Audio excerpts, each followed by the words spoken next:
Chapter 16:20. According to the plan, 500 of you will follow the young master back to the palace. The rest of you, go home and take a look. Beta Persei grinned as well. Following the plan that he had discussed with Qiu Vi, Dao Xiao, Ba Daojiang, and the others on the ship, he chuckled. This was Qiqian City, Yangxie's headquarters. The First Army of the Cold Front had already returned after completing their mission in Yunnan Prefecture. After all, their training was still very important. Not only was there an elite army like the 1st Cold Front Division here, but there were other Cold Front divisions as well, including 2 Navy Cold Front divisions. With such a powerful force, no one would be able to harm Yang Chendong here. A team of 500 people was already considered a lot. Not to mention, Yang Wu had already brought 3,000 Long Wei to the docks to welcome Yang Chendong. Beside Yang Wu stood another leader of the Long Wei. He was Peng Yu, who had disappeared for a long time. He was ordered to assist Yang Wu in the security of the palace. At the same time, he was also tasked with the task of training the new Long Wei. Peng Yu was also one of the veteran Black Cavalry. He had once protected Yang Chendong with Ba Daojiang and was deeply trusted. The 3,000 Long Wei behind him was the result of his training. They were all from clean families and were the cream of the crop among the young people. Individually, they were all experts who could fight against 10 or even dozens of people. After all, the Black Cavalry would also have sacrifices. They would slowly grow old, so replacement was very important. If they were not prepared in advance, the number and quality of the Black Cavalry would be worrying. Since Peng Yu was willing to accept such an important task, it was clear that Yang Chendong trusted him. When he saluted Yang Chendong at the docks, his eyes were cold and filled with the aura of a soldier who was willing to die for his bosom friend. Not bad. Yang Chendong watched as Peng Yu walked up to him and praised him generously. He even patted Peng Yu's shoulder to encourage him. Feeling Yang Chendong's big hand patting him, Peng Yu was very excited. He straightened his body and said, "Everything is what this subordinate should do. I only hope that the 6th young master can bring me along the next expedition. I also want to go to the battlefield to kill enemies." Ha ha ha, it's approved. Yang Chendong had always appreciated the general's willingness to unleash their fighting spirit without holding back. A general with vigor might not necessarily win a battle, but if he didn't even have vigor, it would be very difficult for such a general to win a battle. City Lord Yu Qian also brought a group of civil officials to the pier to welcome the arrival of their king. Compared to the last time he saw Yu Qian, he looked even older this time. Even his head was covered with white hair. Even when he walked, his footsteps were a bit unsteady. In history, this Yu Qian, who had long passed away, had his fate completely changed because of Yang Chendong's arrival. He was now Yang Xie's helmsman. It could be said that Yang Xie could not be where he was today without Yu Qian's efforts over the years. It was only in recent years that he became older and did not do everything himself like before. Instead, he put down his power and began to train young people like Luan Shaoqin. But many times, he still needed to make the final decision in the end. Yang Chendong had always been very respectful to this great hero. Without waiting for the other person to step forward, he took the initiative to walk over and extended his right arm. "Yu Qian, the wind is strong by the sea. You don't need to come over." "Haha, I'm welcoming our hero, our king." Yu Qian, who was usually reserved, cracked a rare smile and said with a chuckle. Thinking back to when the two first met, Yu Qian was filled with hostility towards Yang Chendong. He had even tried to impeach Yang Chendong. Later on, he was tricked into coming to Crimson City. He was also very unwilling, thinking that Yang Chendong was a traitor of the great Ming dynasty. Establishing his own faction would only weaken the strength of the great Ming dynasty, and he was courting his own destruction. But when he really began to understand Yang Chendong's thoughts and saw what he did, the old man slowly changed his view. Later, he began to wholeheartedly devote himself to it, truly thinking about the future of the Yang family. Now, he was completely moved by Yang Chendong's actions. He also deeply understood a principle. If the Han people wanted to become stronger, they could only do so under the leadership of Yang Chendong. Yu Qian was not a stubborn person. This could be seen from how he commanded the defense of the capital in history. The reason why many people said that he was too straightforward was because he was not greedy as an official. This made many people feel that he was out of place. Just like when he was managing the entire Yangtze, many of his actions proved that he was a flexible person. Some of his ideas and actions also proved that some people could achieve great things as long as they were given enough trust. Yu Qian was indeed a person worthy of being entrusted with great matters.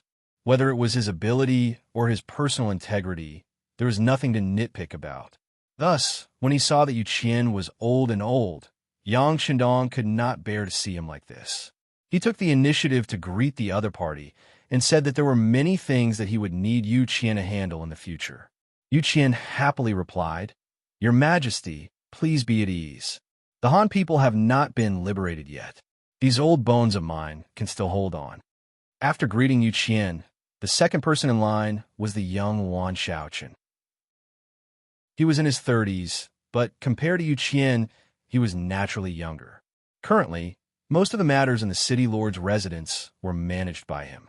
In fact, after 2 terms as a provincial governor, he had indeed been tempered. Now, he was handling the entire Yangtze issue quite well. But it was only not bad. Perhaps it was because of his background. Wan Shaoqian was not muddle-headed on major matters, but he was always willing to stick to the small matters. In terms of ability and the overall situation, he was naturally far inferior to Yu Qian. This time, Yang Qindong returned to Qixin City to resolve this matter. Without Yu Qian to manage the specific matters, Yang Qindong decided to set up a cabinet. In the future, the major matters of Yangtze would be handled by the cabinet. "You're also not bad, but you need to continue to work hard." Yang Qindong looked at Luan Shaoqian with a smile, as if he was praising him, but also as if he was reminding him. As soon as these words were said, Wan Shaoqian's face immediately became a little ugly. He knew that his recent actions were somewhat inappropriate, and if he said that he had no selfishness in this matter, he was afraid that he would not believe it. This matter was referring to the matter of the 8th Madame Junko. Because of the ninja rebellion, Junko was put under house arrest by the imperial concubine Hu Yan. This matter was a state matter, and it was also Yang Qindong's family matter. If Yu Qian expressed some opinions on this matter, it was not a big deal. After all, he was not qualified to do so. But the bad thing was that Yu Qian had not expressed his opinion, or he did not intend to express his opinion at all, but Luan Shaoqian expressed his opinion, and that was he questioned the actions of the imperial concubine Hu Yan. As everyone knew, Luan Shaoqian's sister was Yang Qindong's 6th Madame Luan Xiaoyu, and the 6th Madame also gave birth to a son for Yang Qindong, named Yang Chong. According to the teachers of several princes, this Yang Chong was very smart. Yang Qindong's son was also very smart. His mother was also favored by the king, and his uncle was the deputy city lord. In fact, he was the future city lord candidate. When all these things were placed on one person, it was impossible not to think too much about it. Just like in the people, there were many people talking about it. The eldest Prince Yang Bo was very good, but the youngest Prince Yang Chong was also very smart, and also had the opportunity to inherit Yang Qindong's position. No one knew who spread this rumor, but as time passed, it became more and more intense. At this moment, Luan Xiaoli, as the deputy city lord, privately expressed his disapproval of the imperial concubine Hu Yan's approach to the 8th Madame. This matter spread out, and it was natural to imagine what the people below would think. Those who did not know only thought that Luan Shaoqian was doing business. But those who knew some of the details were wondering if Luan Shaoqian wanted to stand up for his sister, and also for his nephew to inherit the position. This matter inevitably spread to Yang Qindong's ears. Just when Beta Persei asked if there was a need to clarify that it was Yang Qindong's idea to put the 8th Madame under house arrest, he shook his head. He knew that there was no smoke without fire, and this was a good opportunity to test Luan Shaoqian. Yang Qindong was in the prime of his life, and he really did not think too much about the so-called successor. If it wasn't for the fact that this trip to Southern Cloud Manor was somewhat risky, he wouldn't have been able to establish the position of the successor so quickly, because he had confidence in himself and most of the leaders of Yangtze. Yang Qindong did not make a sound, but just watched silently. He wanted to see who else would speak out on this matter. Sure enough, after Luan Xiaoqian spoke out, there were many officials who expressed their dissatisfaction with the imperial concubine Hu Yin in private or on certain occasions. These people were all recorded one by the Long Wei led by Peng Yu, and then investigated one by one. Because he knew that there was a traitor, Yang Chendong did not use any outsiders for this matter and only arranged for Long Wei to do it.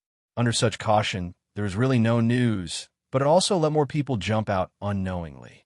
Yang Chendong's sentence, just now that she still needed to work hard, was an indirect reminder to Luan Xiaoqian that there were some things that she still did not do enough.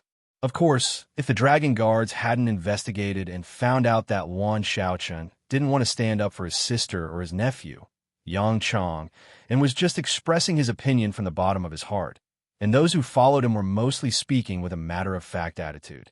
If they didn't have any connections, this time it wouldn't be a warning, but a direct arrest. Where there were people, there was Jianghu. There were conflicts in Jianghu.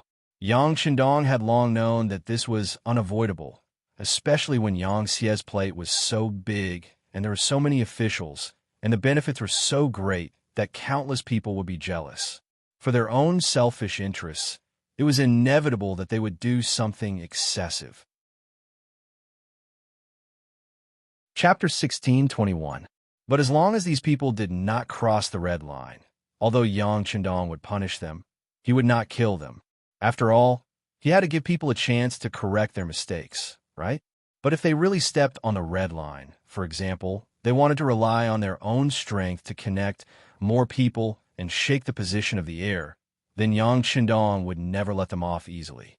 Even if this person had great merits, it could not make up for such a mistake. Luan Xiaoqian did not cross the red line. Yang Chendong just reminded him. But even so, it made Luan Xiaoqian's face change greatly, and his heart woke up. In fact, after saying these words that day, he regretted it a little. Afterwards, he was reprimanded by his sister, Luan Xiaoyu. This was the first time his sister was angry with him in all these years. At that time, Luan Xiaoqian did not think that he had done anything wrong. After hearing his sister's analysis, he knew that his behavior could easily lead to misunderstandings. Especially when some of the officials who had a good relationship with him also expressed their opinions afterwards. He knew that his influence was great and the consequences of his words and actions. Fortunately, Luan Xiaoyu was really a smart woman.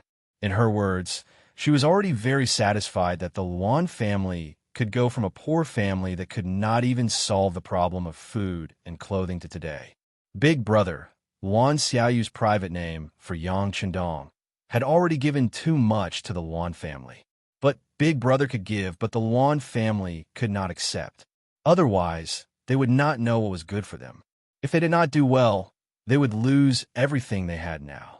Luan Xiaoyu also said that Hu Yin had already done very well as the legal wife and had never had the intention to bully her sisters. Moreover, Hu Yin was Big Brother's first woman and also the woman he valued the most. No matter what she did, whether it was right or wrong, only Big Brother could say it. No one else had such authority. It could be said that Luan Xiaoyu's love for Yang Chendong was absolutely from the bones. It was because of this that she was willing to use her life to defend Yang Chendong's dignity. If someone wanted to offend, even if it was her own brother, she would not be rude. Brother, now that I have Yang, I'm already very satisfied. It is the best thing that Yang can grow up happily and healthily. Let's not casually add more burdens to him, okay? That may not be what he wants. In the face of his lovely sister's request, what else could Luan Xiaoqian say? Not to mention that he didn't have such a strong desire to support his nephew. After all, their Luan family had just risen and lived a good life for a few days.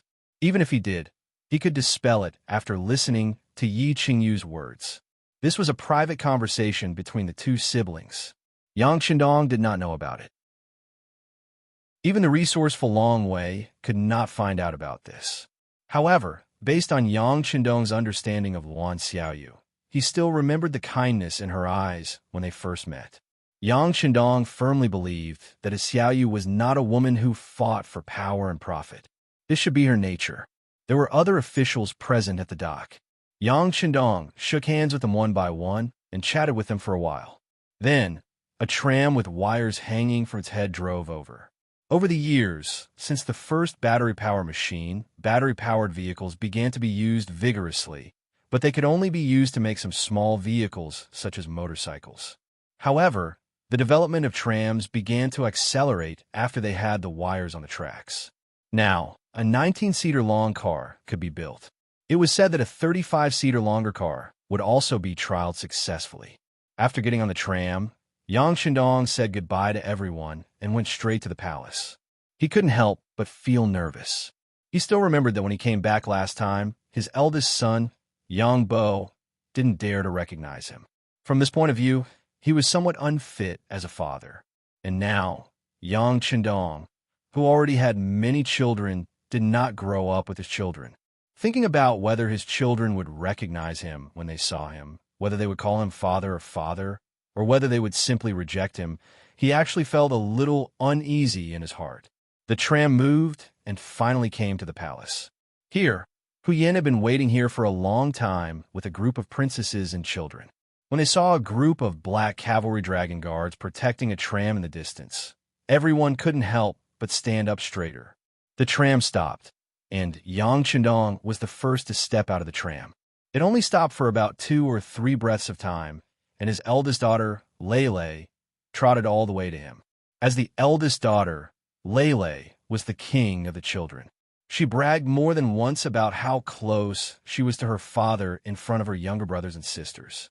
In this matter, Yang Bo had some right to speak, but he thought that he was a man and shouldn't be so pretentious, so most of the time, he didn't speak, which allowed Lei to be in the limelight. Now that Yang Chendong finally appeared, among the many children, the word father seemed to only appear in the mouth of others. Although their mother had taught them many times, the moment they really saw Yang Chendong, they were still a little scared and at a loss. Only Lei rushed over recklessly. Lei, who was already 14 years old, had already grown into a big girl. She had inherited the common good points of Yang Chendong and Xiao Yin and was very beautiful.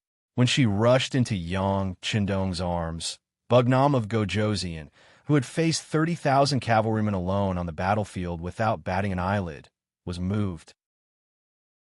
He quickly opened his arms and hugged Lei. Then, he quickly spun a few rounds, causing Lei in his arms to laugh nonstop. Father, Lei missed you. Lying in Yang Chendong's arms, Lei didn't forget to act coquettishly.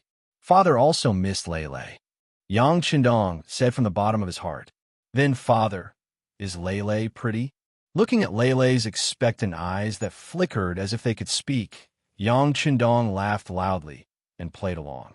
Of course Lei is pretty. Lei is the prettiest girl in the world. Father said so. Lei is the prettiest girl in the world. Lei laughed happily. Then, she didn't forget to turn around to look at her younger brothers and sisters, especially her younger sisters, who seemed to be showing off something.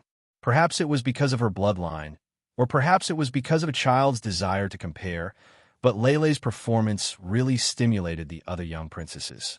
For example, the second princess, Yang Nuo, fourth Madame Dong Xiangxiang's daughter, the third princess, Yang Ting, fifth Madame Tuoya's daughter, and the fifth princess, Yang Lin, fifth Madame Huyan's daughter, who was also 6 years old, immediately left their mother's arms and ran towards Yang Chendong.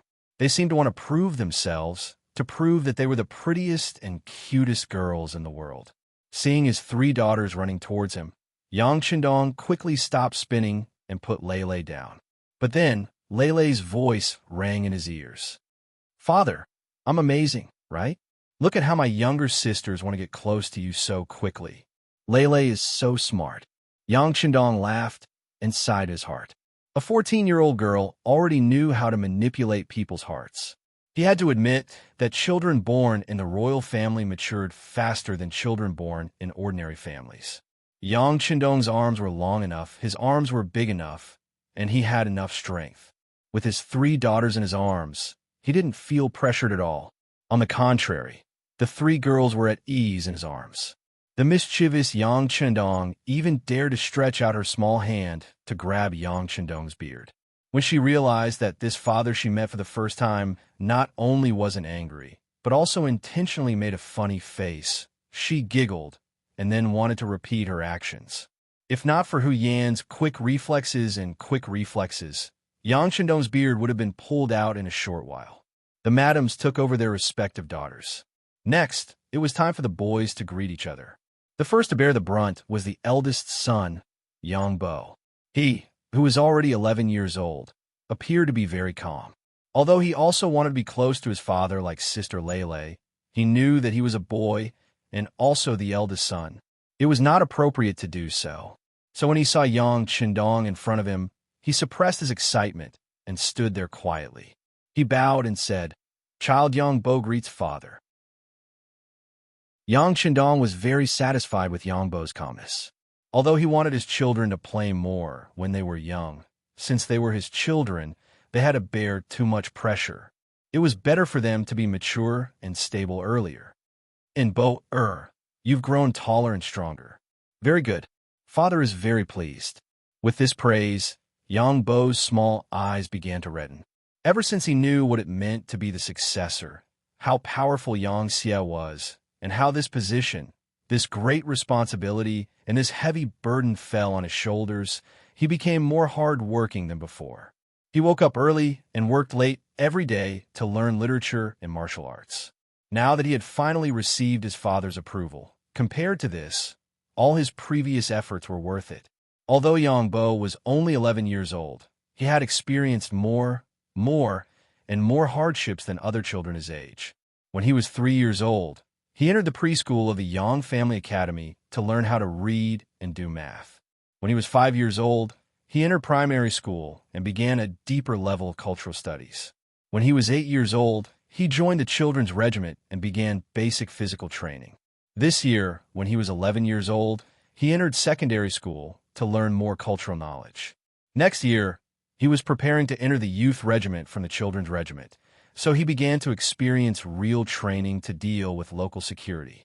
This was what he had to face and pay as a prince. In ancient times, it was more difficult to be a prince. Some even had to train their ability to be independent when they were 3 or 4 years old. They had to stay away from their parents and live outside. Every day, they had to wake up at 5 o'clock in the morning to study. Even so, they might not be able to stand out from the other princes. This was because in the end, it still depended on talent, how much the emperor liked you, and how much luck you had. Otherwise, it would be very difficult to ascend to the throne. Chapter 1622. On this point, Yang Bo was at least lucky. He was Yang Shandong's eldest son, and his mother was the first consort, Hu Yan. As long as there were no major problems, his chances of inheriting the throne were the highest. Of course, all of this was based on his talent, and he had worked hard. It was precisely because he knew all of this that although it was a little bitter now, Yang Bo had never rejected it. On the contrary, he would do his best to do everything that was arranged for him. Sometimes, even his mother, Hu Yan, would feel sorry for him, but she was unable to dissuade him. This was his life, and he should pay the price. Therefore, to be able to become a great person, it was not as simple as luck. Most of them had really put in a lot of effort. Other than a few children with heaven-defying luck, most of the time, it depended on how much effort they put in to obtain the benefits. Yang Bo had always been working hard. He wanted to follow in his father's footsteps. He wanted to prove himself. He wanted to be able to make Yang Shandong proud of him one day. In the face of such an ambitious child, Yang Shandong was of course very happy and gratified, and appropriate praise was needed. And as long as he did not overdo it and did not let the child grow arrogant, there would not be any problems. Instead, it would make the child work even harder. He patted Yang Bo's shoulder and looked at him as if he was already an adult or a warrior. Sure enough, it made Yang Bo very excited. Just based on that pat, that kind of recognition, his years of hard work had not been in vain. After Yang Bo, it was Yang Chang's second son, Wan Xiaoyu's son, Yang Jun's third son, third Madam Xiao Yushua's son, and Yang Zhao's fourth son, seventh Madam Suman'er's son. The 3 boys were the same age, and there was not much difference in height. This was also the first time the 3 children had seen their father in a real sense. Before, they had only seen him in portraits, and even more impressions were formed from the discussions of others. Now that they finally saw the real person, the three children who were only 6 years old were more or less reserved. But under the encouragement of their mothers, they still called out timidly, "Greetings, father." "Haha, greetings." Yang Qindong laughed heartily as he squatted down. Then he touched the faces of his 3 sons and handed over a delicate toy water gun to the 3 boys. This was the first product of the newly established toy factory in Crimson City that was about to go offline. As Yang Xie continued to grow stronger and richer, she was no longer satisfied with the standard of living. Instead, she began to pursue more spiritual things. The demand for cosmetics for women, bicycles for men, and even more advanced electric cars and steam cars, as well as toys for boys and dolls for girls, was also increasing. Assets needed to flow in order to better stimulate the market. Only when everyone was brave enough to spend could the economy develop more smoothly and rapidly. When his subordinates sent the investigation results to Yang Qindong, he waved his brush, and many more factories appeared in Crimson City. It was only because the manufacturers of dolls had yet to produce products. After all, Yang Qindong's requirements for these things were still very high. At the very least, the dolls not only had to be sturdy and good-looking, but also couldn't have any shoddy materials. That was why they had yet to produce a finished product. But one could imagine that once a finished product was produced, the princess would definitely be the first to receive it. As for Yang Bo, Yang Qindong didn't intend to give him these things to play with. He had already grown up. Yang Qindong also promised that when he reached 14 years old, which was the time when the ancients came of age, he would personally give him an exquisite handgun.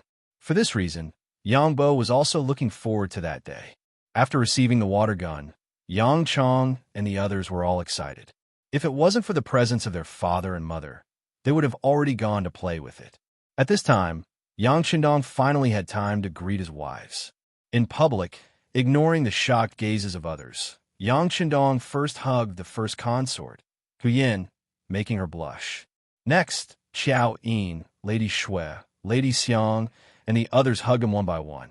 Yang Qindong naturally understood the principle of worrying about the lack of equality. He had to treat everyone equally. Otherwise, if he hugged someone less, it was inevitable that others would interpret it in various ways. Who knew how big of a wave it would cause? At this moment, with Yang Qindong's status, his every move would often attract all kinds of guesses. He really had to be careful. Yang Qindong finally stepped into the palace and participated in the welcoming banquet prepared for him by the first madam, Hu Yin. For a moment, the palace became lively again, as if the incident with the 8th madam didn't happen. Yang Qindong's return caused the entire palace to become festive and lively.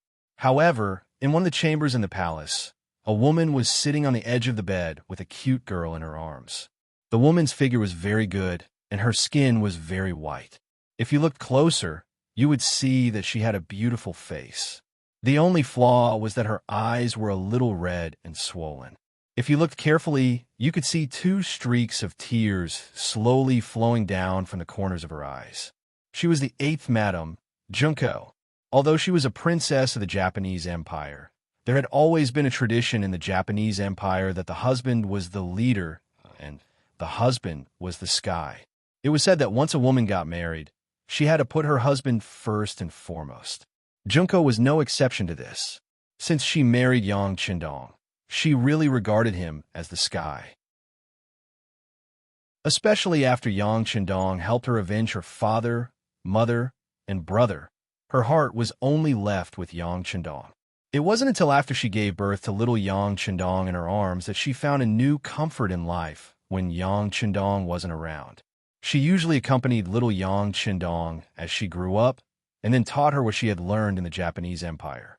The rest of the time, she waited for news of her king, Yang Qindong, and looked forward to his return.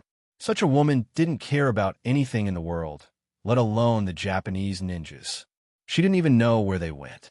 But now, the ninja first assassinated Yang Qindong, and then assassinated Master Yang Si, and almost succeeded. After the incident, Junko, who had spoken for the ninja, was implicated and put under house arrest in the palace. All the personal maids were sent away, and at this moment, there were only some new maids and her precious daughter, little Yang Xian, who she didn't know. Even so, Junko never gave up. At this point, it had to be said that this was related to Junko's education since childhood. She was full of tenacity and believed in her innocence. She was waiting for the return of Yang Chendong. She believed that on that day, her identity would be revealed. And today, Yang Chendong returned. Junko also deliberately dressed up because, according to the rules, she could welcome her king at the gate of the palace. No matter what, she was still the 8th wife of Bugnam of Gojoseon, and this identity hasn't been erased. When she finished preparing everything and dressed her daughter, little Yang Xian, beautifully, she suddenly received word from Hu Yin that there was no need for her to attend the welcoming ceremony, and that it would be better for her to reflect on her mistakes in her chambers. At this moment, Junko couldn't stop her tears from flowing. But she didn't resist because she knew that Hu Yin, as the legal wife, had the power in the entire palace. This sister of hers didn't express her opinion on ordinary matters, but once she did, no one could doubt her authority. With a face full of disappointment, Junko returned to the palace. Then, Junko found that the way the maids looked at her changed from disrespectful to somewhat disdainful, especially the head maid sent by the higher-ups, Chuexiao, who directly showed a look of disdain in her eyes. Every princess has a personal maid. Such maids generally follow them for the longest time, and they're also the ones who know their hearts the best. Usually, they also serve as mentors. For example, the head maid of Junko was Miko, the former spy of the CIA, who later broke into the palace of the Japanese Empire and saved Junko. Because they had gone through life and death together, Miko knew Junko very well, and some things were properly arranged, which made her very satisfied. But since the accident, Miko was also taken away, and no one knew where she went. In exchange, Chuexiao, or the female head maid who looked good, but there was always a flash of fierceness in her eyes, which made people dislike her. It was said that she was recommended by Brother Yang.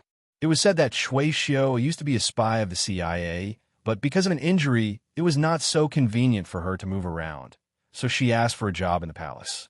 Now, she didn't know what kind of luck she had, but she was valued by Brother Yang and became the head maid of her own palace. Perhaps it was because everyone knew that she was recommended by Brother Yang, so everyone in the palace was very respectful. So Chuexiao felt a little bit like a servant bullying the master, and now she was giving Junko a bad attitude. If it were the side concubine of Class 1, she would have already made a scene, or at least let more people know what happened to her. But Junko didn't. Instead, she still did what she should do, as if nothing had happened. The only thing was that she was not as willing to speak as before. All this was because Junko believed in Yang Chendong, believed in her king, and believed that her wise king would investigate everything clearly and give her justice. Because of this, no matter what kind of attitude Chuexiao had towards her, she didn't say a word. She just sat by the bed holding little Yang Xian, motionless. The sky gradually darkened, and the banquet in the palace was also coming to an end. Yang Chendong seemed to have drunk a little too much because he was happy. With the help of concubine Hu Yin, he went to concubine's palace. The banquet naturally ended, and the other side concubines also returned to their respective places with their maids. The palace became quiet again. Chapter 1623. It had been proven that Yang Chendong didn't send anyone to summon Junko. It was as if the 8th wife didn't exist. This made the maids, who originally had hope, become disappointed. Many of them began to look at Junko with a trace of contempt like Chuexiao. People were like this. When you were in power, even a fart would be fragrant. On the contrary, when you lost power, no matter how well you did, you wouldn't hear a word of encouragement or praise. This was especially true in the harem. A concubine who lost power often lived worse than an ordinary maid. This was the reality. When the sky was completely dark, Chuexiao left with a complacent look. It was said that 5th Brother Yang was looking for her. Looking at her swaying, and leaving with a complacent look after carefully dressing up. Many maids couldn't help but curse her in their hearts. But on the surface, they still respectfully watched her leave. When the foreman was gone, the maids' hearts were scattered. In addition, a few kind-hearted maids came to greet Junko and asked if she needed them to help make the bed. After being refused, the huge palace quickly quieted down. In the night, a breeze blew from time to time, blowing the red candles and shaking them constantly. In the shadow of the red candles, Junko sat there holding little Yang Xian, who had fallen asleep. Her eyes were empty and powerless. At this moment, Junko was very unwilling. She couldn't understand why Yang Qindong didn't care about her. She had to admit that when Yang Qindong married her, it had a certain relationship with the political situation of the Japanese Empire. For example, after Yang Qindong became the son-in-law of the royal family, it played a great role in Yang Xie's takeover of the entire Japanese Empire. But it was undeniable that Junko could also feel that Yang Qindong still had feelings for her. The two first met in the capital of Beiming, and then spent 3 years together in the Yang Family Academy, so the two had a foundation of feelings. In the beginning, there was some estrangement because they worked for different masters. But now, Neon had become a small Neon province and a member of Yang's faction. Everyone was on the same side. This kind of estrangement should also disappear. But why did Yang Qindong come back and not care about her? Did he also think that the ninja assassination had something to do with her? Junko was a woman, but now she had another identity, a mother with a daughter. Her heart only cared about Yang Qindong. She had long forgotten about restoring the original prosperity of the Japanese Empire. With the current strength of Yang Xie, if the Japanese Empire, it would be self-destruction. Moreover, over the years, the population had been constantly moving out. There were probably not many Neon people left in their homeland. How could they talk about independence? This was a fact that everyone could see, so why didn't Yang Qindong see it? If he had seen it, why didn't he ask about it when he realized that she wasn't in the welcoming party or at the welcoming banquet? Or was it because he was tired of her? Or was it because he had used her? Now was the time to draw a line? Junko couldn't figure it out. The more she thought about it, the more she thought about it. The more she thought about it, the more she thought about it. Her mind was full of bits and pieces of her time with Yang Qindong. Tears unconsciously flowed down her cheeks and fell on little Yang Xian, who was sleeping soundly. Hey, it's fine if you don't care about your body, but why do you have to drop your tears on Xian? Aren't you afraid of waking her up? Let me tell you, children need to get enough sleep so they can grow more cute and beautiful. A voice suddenly sounded beside her, but Junko, who was in her own world, didn't seem to notice it. She thought that she was hallucinating because she could hear that it was the voice of the king that she had been thinking about day and night. Ha! After a bitter laugh, Junko muttered to herself, "Even the king doesn't care about me. Why should I care about myself?" Nonsense! Who said that this king doesn't care about you? The voice rang in her ears again, but this time, it was so clear and real that Junko couldn't help but turn around. Then, she saw Yang Qindong standing beside her, full of energy and vigor. If it was only Yang Qindong who appeared, Junko might have thought that it was because she missed him. But when she saw that in addition to Yang Qindong, even Consort Hu Yin was standing beside him, she knew that this was definitely not an illusion. "Ah, my king." Junko woke up and was about to stand up and salute. "No need, don't wake little Xian'er up." Yang Qindong was already prepared, so he reached out his right hand and gently pressed down on her. After feeling the warmth from his big hand, Junko felt that it was real. At that moment, she couldn't stop her tears from rushing out. The king finally came to see her. "You guys talk first. I'll take little Xian'er away first." Hu Yin, who was standing on the side, showed a very kind look, then reached out and gently took Yang Xian, then turned and went to the bedroom where little Yang Xian was resting. Just outside the bedroom, Hu Yan's head maid, little Qing, was standing outside with some other maids, looking around vigilantly. Although they didn't know why the king and consort wanted to visit the 8th madam's bedroom in the middle of the night, they knew that what happened tonight couldn't be known to outsiders. Otherwise, there wouldn't be Long Wei hiding in the dark outside the bedroom. Fortunately, the eighth madam had lost her power, so all the maids had gone to rest, and no one was waiting in front of her. As long as some ecstasy powder was blown into the room of these maids, they would be able to sleep until dawn, which saved a lot of trouble. On the side of the bed, Yang Chundong was hugging Junko, and the two were sitting quietly. After gradually adapting to the temperature of Yang Chundong's body, Junko knew that she had to say something. Otherwise, she was really worried that if she didn't say something, there would be no chance for her to say it. King, about ninja, well, don't say it. I already know this matter can't have anything to do with you. This king has already known it. But now I still need your cooperation. I will leave before dawn, and then everything will be the same as yesterday. You also need to calm down for a while. Are you willing to cooperate with me? By the way, Tomiko and the others are living very well. They are now in a very safe place. You can rest assured. After this matter, they will come back and serve you again.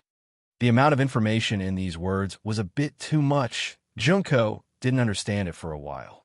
But no matter what, she was still the princess of a royal family. After a while, she digested most of it. Although Junko didn't know what was going on, she knew that this was a trap, and she was the bait. Thinking that she could do something for Yang Chundong, no matter how big the training was, it was not a big deal. Junko immediately said, "King, please rest assured. Junko has no complaints and will cooperate well." Haha, Junko is the girl who has the best view of the overall situation. Well, it's already late. Can we rest? Yang Hodong first praised with a smile, then said with a hint of temptation in his voice. Yang Chundong knew that if he didn't do something, he wouldn't be able to completely eliminate the estrangement in Junko's heart. So, he decided to sleep with Junko. Hearing this, Junko's eyes were full of affection, and her face was red. She wanted to say, "Didn't King just come out from the madam's place?" But thinking of Yang Chundong's strong body, she didn't say anything, but just nodded shyly. Ha! With laughter, Yang Chundong and Junko slowly fell down. Then the gauze was slowly put down. What a garden full of spring, 12,000 words are omitted here. In a courtyard with 4 entrances outside the palace. The sky slowly brightened. The servant Yang Wu put on his clothes and walked into the courtyard. After practicing a set of martial arts, Cui Xiu came out of the room. Her face was flushed, and it was obvious that she was full. She was holding a basin of warm water in front of Yang Wu. "Brother Wu, you must be sweating. Come, wash your face." Looking at the towel handed by Cui Xiu, Yang Wu smiled, then pinched her flushed face and took the towel and began to wipe his face. While Yang Wu was wiping his face, Cui Xiu asked casually, "Brother Wu, the 6th young master is back. Should I continue to work at the madam's place?" "Huh?" Suddenly putting down the towel, Yang Wu's face was a little cold. "Sure, I'll warn you again. You can only be called king. You can't even call him king. How can you call him the 6th young master? In the entire Yangtze, except for a few servants who can call Yang Chundong young master, those who are closer to him can call him the 6th young master, and those who are farther away can call him king. But most people have to call him king. This is the rule. No one can question or break the rule." Yang Wu's face changed, and Cui Xiu was also shocked. Then she whispered, "Yes, Xiu overstepped." Seeing that Cui Xiu's attitude was good, Yang Wu decided to let her go. Then he said, "The young master is back, but he didn't go to see the 8th madam, so you should do what you should do. But remember, master and servant, no matter whether the 8th madam is guilty or not, only the young master can make the decision. As servants, we can't do anything that goes against the master, otherwise the consequences will be very serious. Understand?" "Yes, Xiu understands." Cui Xiu quickly agreed. "Well, it's getting late. You should go back to the palace. Although our relationship is here, and others won't say anything publicly, we still have to be self-disciplined."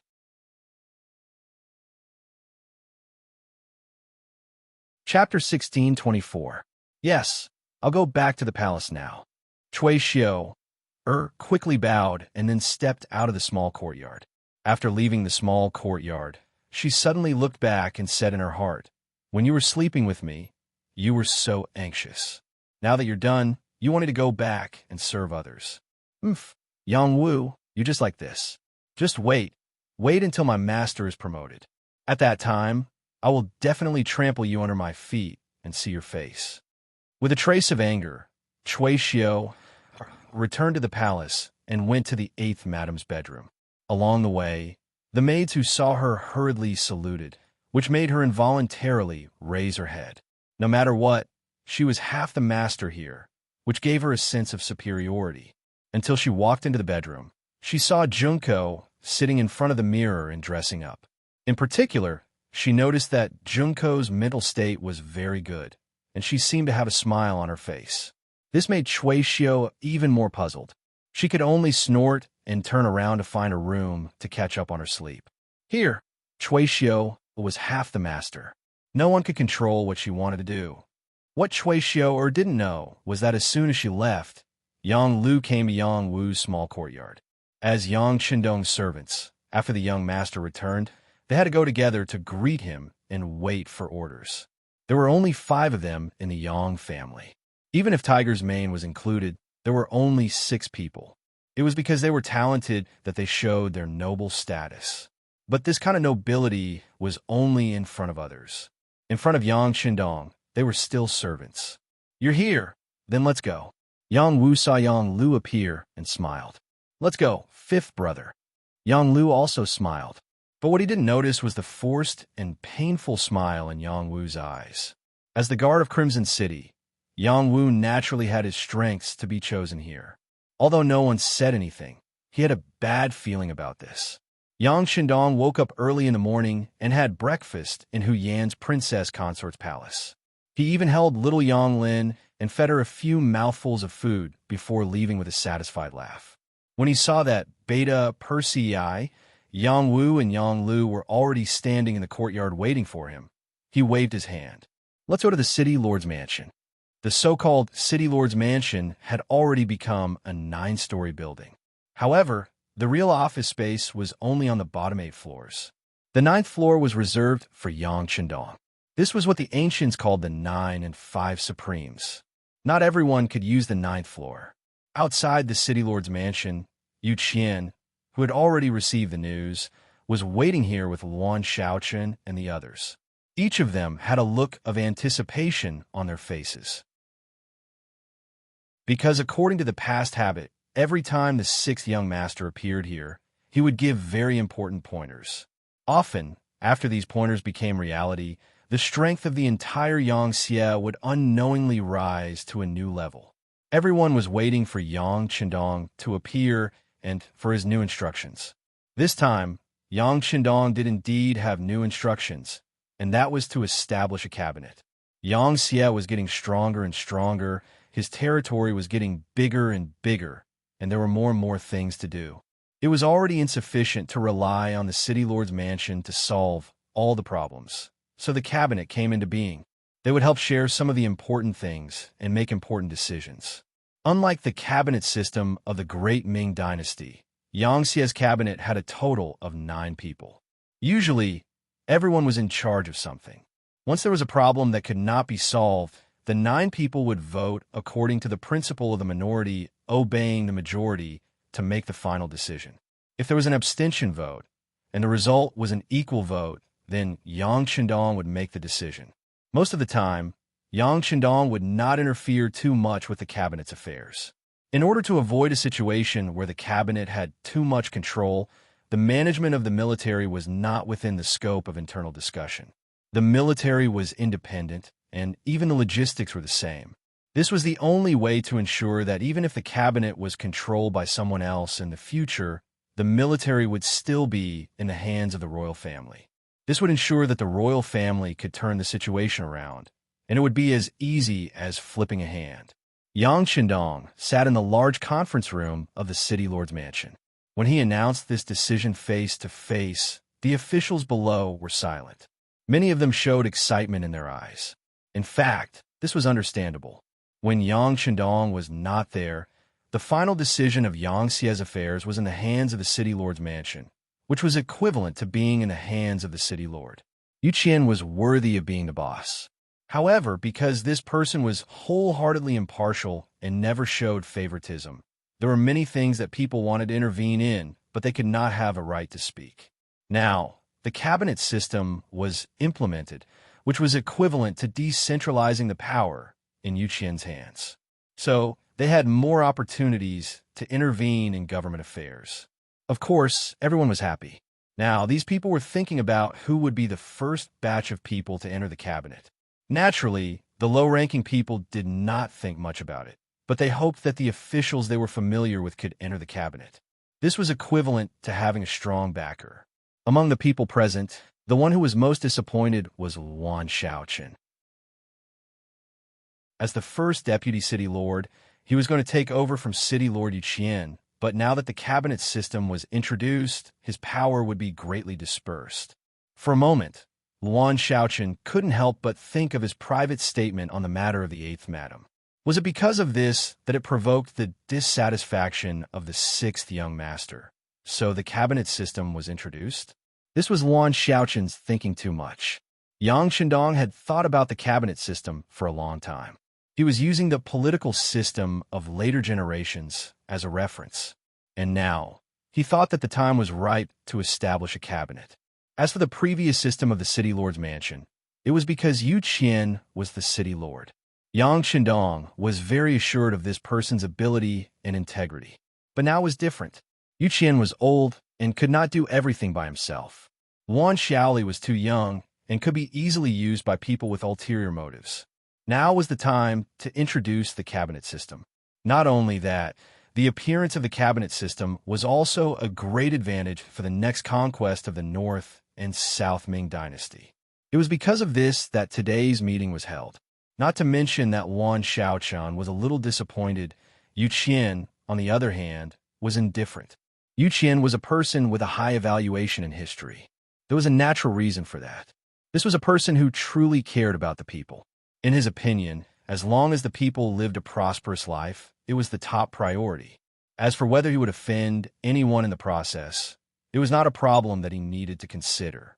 Now, the emergence of the cabinet system represented a more mature sign of Yang Xie. How could he refuse? Not to mention that he also knew that he was old and could not stay in the position of the city lord's mansion for long. So naturally, there was no sense of loss.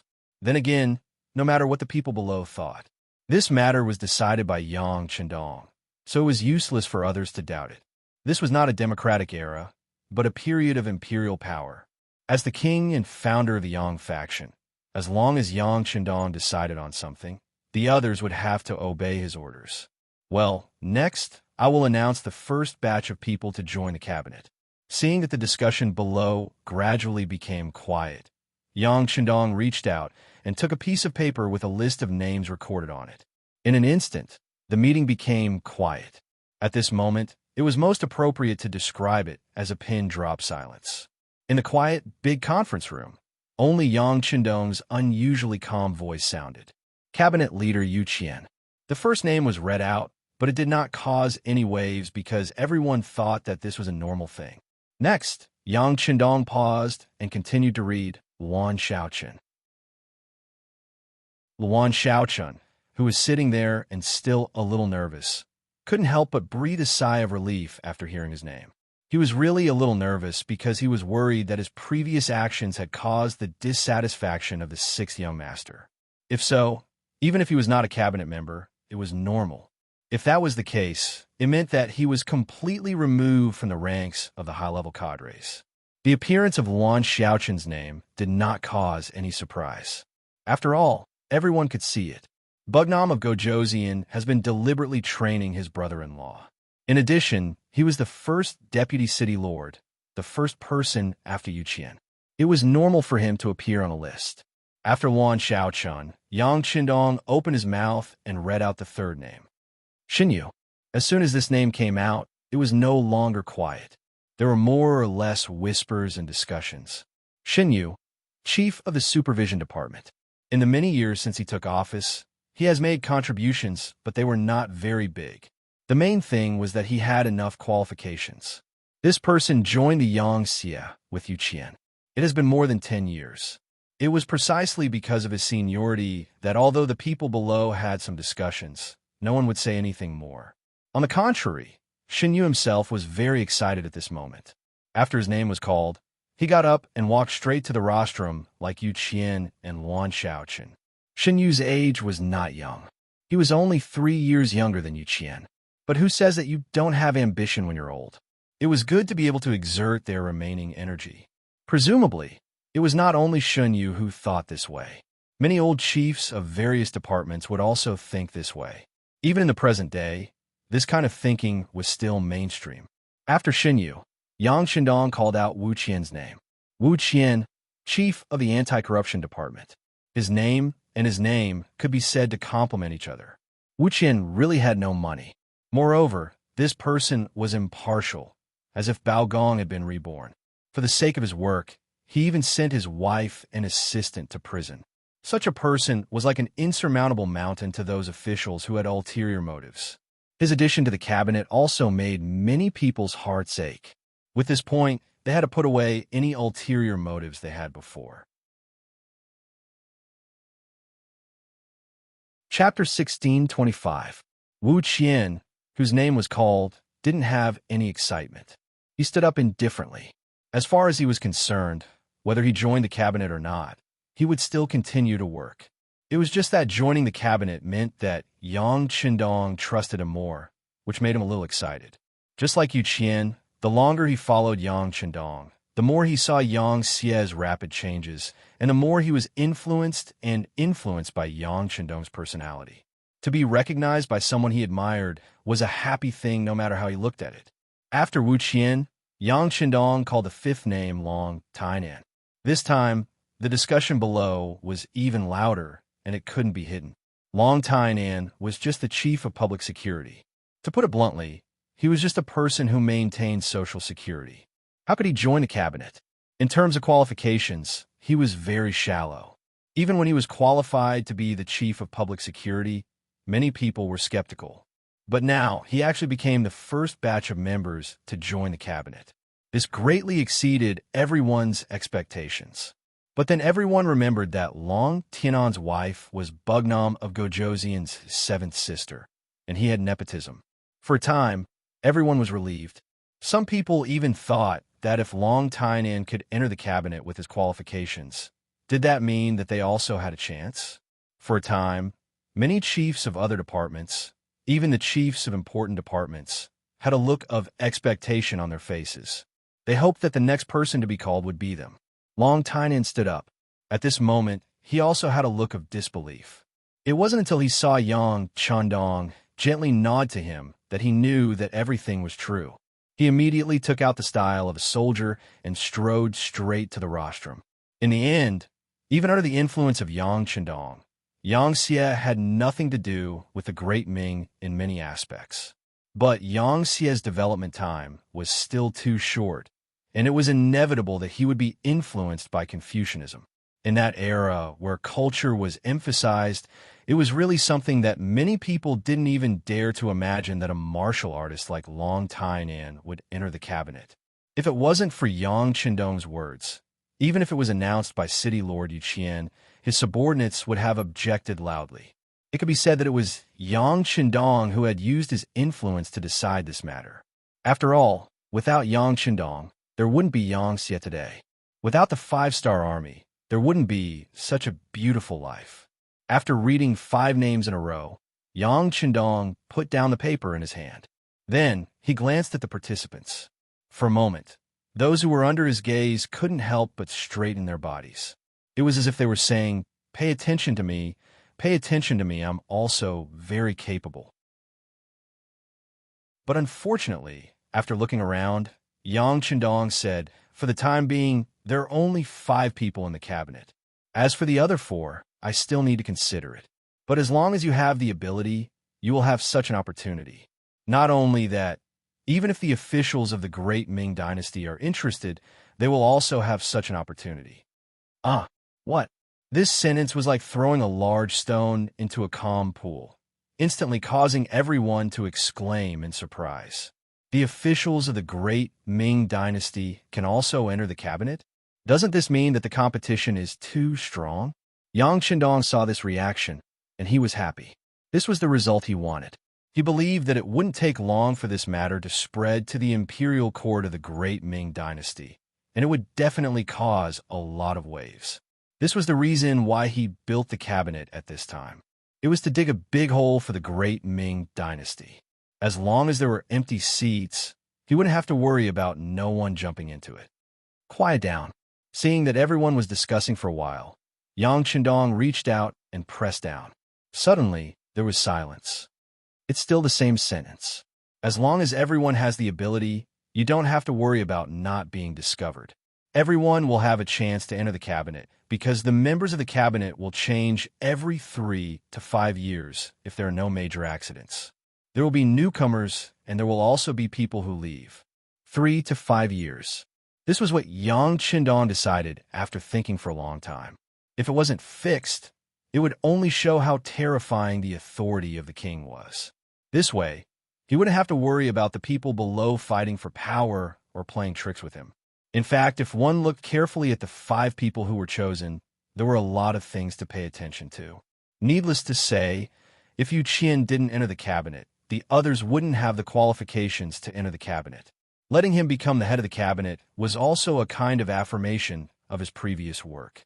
When he was old, he would naturally retire.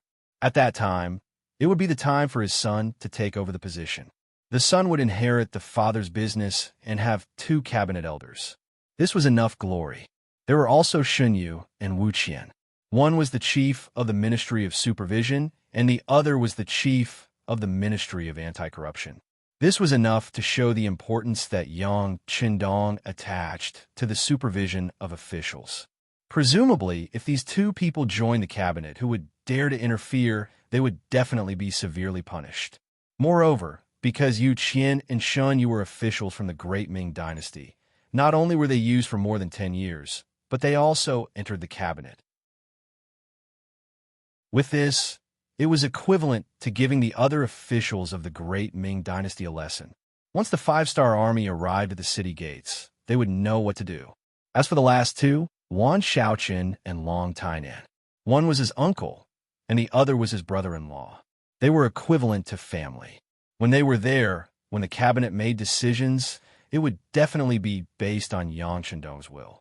At least, it would not be out of control. In particular, when Long Tainan entered the cabinet, it also proved that Yang Xie's focus was beginning to lean towards the side of local law and order. With the continuous creation of new areas, how to manage them became the most important thing. The above were Yang Qindong's considerations. All aspects could be considered to have been taken care of. After the meeting, except for the 5 members of the cabinet, everyone else left. After there were no outsiders, Yang Qindong first congratulated the 5 people one by one. Then he said, 5 cabinet elders, now that Yang Xie is growing stronger, the pressure and responsibility on you is also increasing. Not only do you have to take care of the things in your hands, but you also need to look further. For example, the South Ming Baiming, and the west where the Navy is fighting. Since you are now cabinet elders, the power in your hands is many times greater than before. Every time you make a decision, you have to be very careful. You have to consider all kinds of problems and things. Not to say that you can't make any mistakes, but you have to strive for perfection. Yes, including Yu Qian. The 5 of them all respectfully replied yes. Good, since everyone is now cabinet elders, then I still have to give you more responsibilities on top of your original work. For the public, now that the conquest of the Great Ming has begun, it would be best if we can peacefully accept it. For the public, the Great Ming is also a place where people know each other. This matter will require you and Shun Gong to worry about. If there are old friends who contact you, use them if you can. If you can't, you can also appease them. Not long after, perhaps the South Ming will send a delegation to Qiqian City to study. At that time, I will have to trouble the 2 cabinet elders. Yu Qian and Shun Yu went to receive the officials of the Great Ming. This was the most appropriate thing to do. With them as an example, the officials of the Great Ming would know what to choose in their hearts. Yes, my king. Yu Qian and Xin Yu agreed without hesitation. This was originally something that they should do. Yang Qindong nodded in satisfaction. Then he turned his gaze to Wu Qian and said, Wu Qian, Yangtze's territory is getting bigger and bigger, and the officials needed are also getting bigger and bigger. When there are more people, it is inevitable that there will be all kinds of people. In terms of personal integrity, I still need Wu Qian to help me check. This king will still say the same thing. If something happens, investigate it. No matter who they are, who their backer is, or how big their background is, as long as they violate the law, just do whatever you want. There is also the issue of the official's property. Whoever doesn't cooperate will no longer be an official. If you want to make a name for yourself, you want to reap benefits, and you want to have power, all the good things in the world can be yours. Good. This official will remember the king's words. Wu Qian revealed a rare smile. He also felt that the pace of Yangtze's expansion was a bit fast, and there were already signs of problems among the officials. He was thinking about whether he should make a heavy hand to clean up the officials. Now, Yang Qindong gave him an imperial sword. Especially when the property disclosure policy came out, if someone's family had more money than their original income, it would be clear at a glance. If they couldn't clearly state the source of the property, it would be easier to deal with it. So, in addition to his identity as a cabinet elder, there shouldn't be any big problems when it comes to work. Cabinet Elder Long, the problem of public security is the fundamental problem of a country. As long as the country is well governed, the people can put all their energy into building the country. Therefore, the public security headquarters should not only increase the intensity of patrolling, but also send outstanding cadres to some of the new Yangtze's territories to do in-depth ideological work with the people. Let them check each other and expose the people who have problems. They should strive to strangle the crimes in the cradle so that the losses can be reduced. Also, there are bandits and anti-Yangtze forces in some places. Don't be polite to these people. Contact the local garrison and make a thorough plan to eliminate them in one fell swoop. Don't be soft-hearted. Understood. Sixth young master, please rest assured. Long Tynan put down the pen in his hand, stood up, and straightened his body. Finally, it was Luan Xiaoqin's turn. Yang Qindong handed over the work of propaganda and education to him.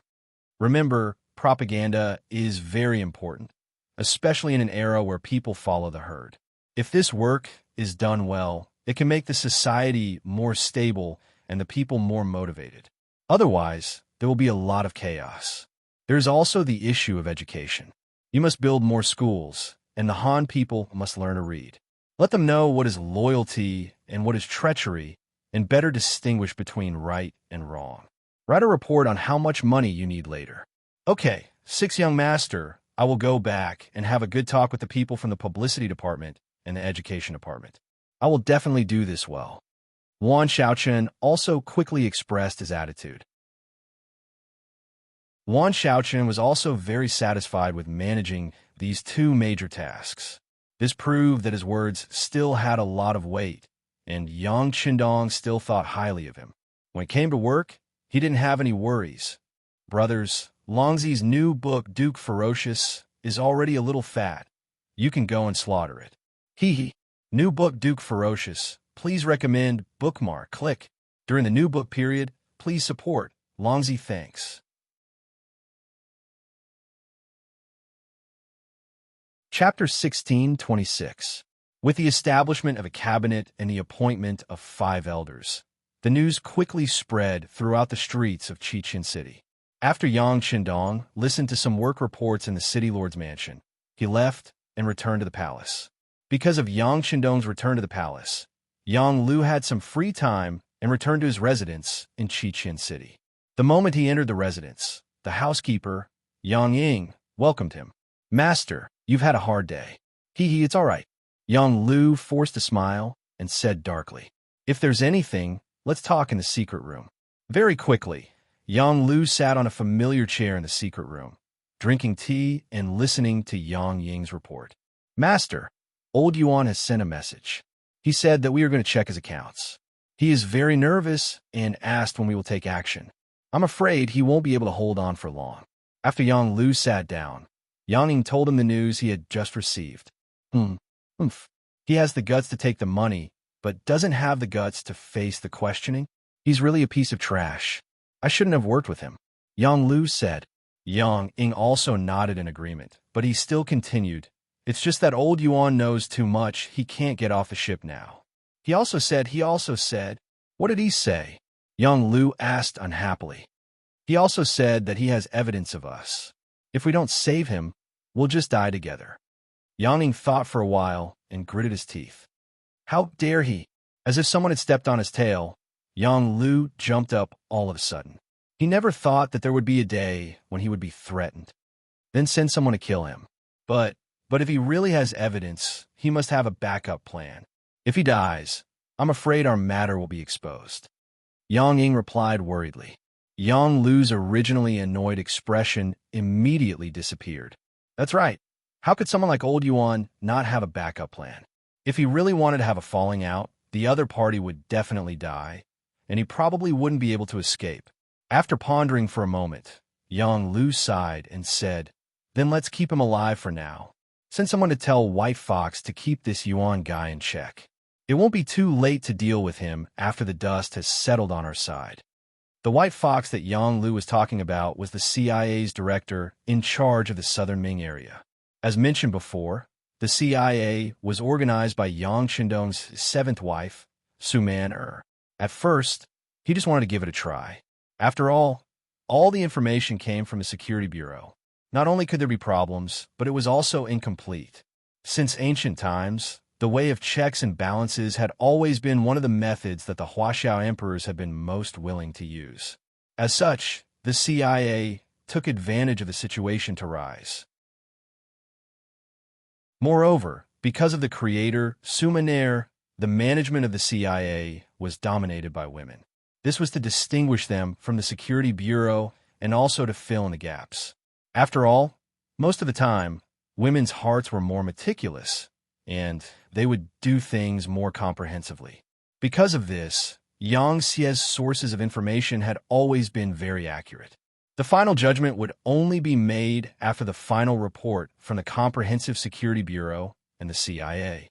For example, when Yang Lu was sent to Southern Ming to manage the intelligence work of the Security Bureau, he naturally couldn't avoid dealing with White Fox. The ambitious Yang Lu's first thought was to get rid of the White Fox, and it was not difficult to do so. The CIA was only good at gathering information, but in terms of hands-on ability, or in other words, operational strength, they were far from the CIA. But then, Yang Lu considered that even if he killed White Fox, the CIA would send more people. Perhaps Black Fox and Flower Fox will be involved as well. In the end, he gave up on the idea of killing White Fox and changed it to temptation. To be more specific, it was temptation. Yang Lu used himself as bait and put on a posture of pursuing White Fox. It didn't take long for him to successfully turn her into one of his own. Who was Yang Lu? He was one of the 5 servants around Yang Qindong. His hidden power was so great that few people in Yangxia could compare. It wasn't an exaggeration to say that as long as these family retainers didn't commit a crime of rebellion, even if they made a mistake, their lives wouldn't be in danger. This was because the other family retainers wouldn't watch their good brothers get killed. In other words, Yang Lu was a big tree.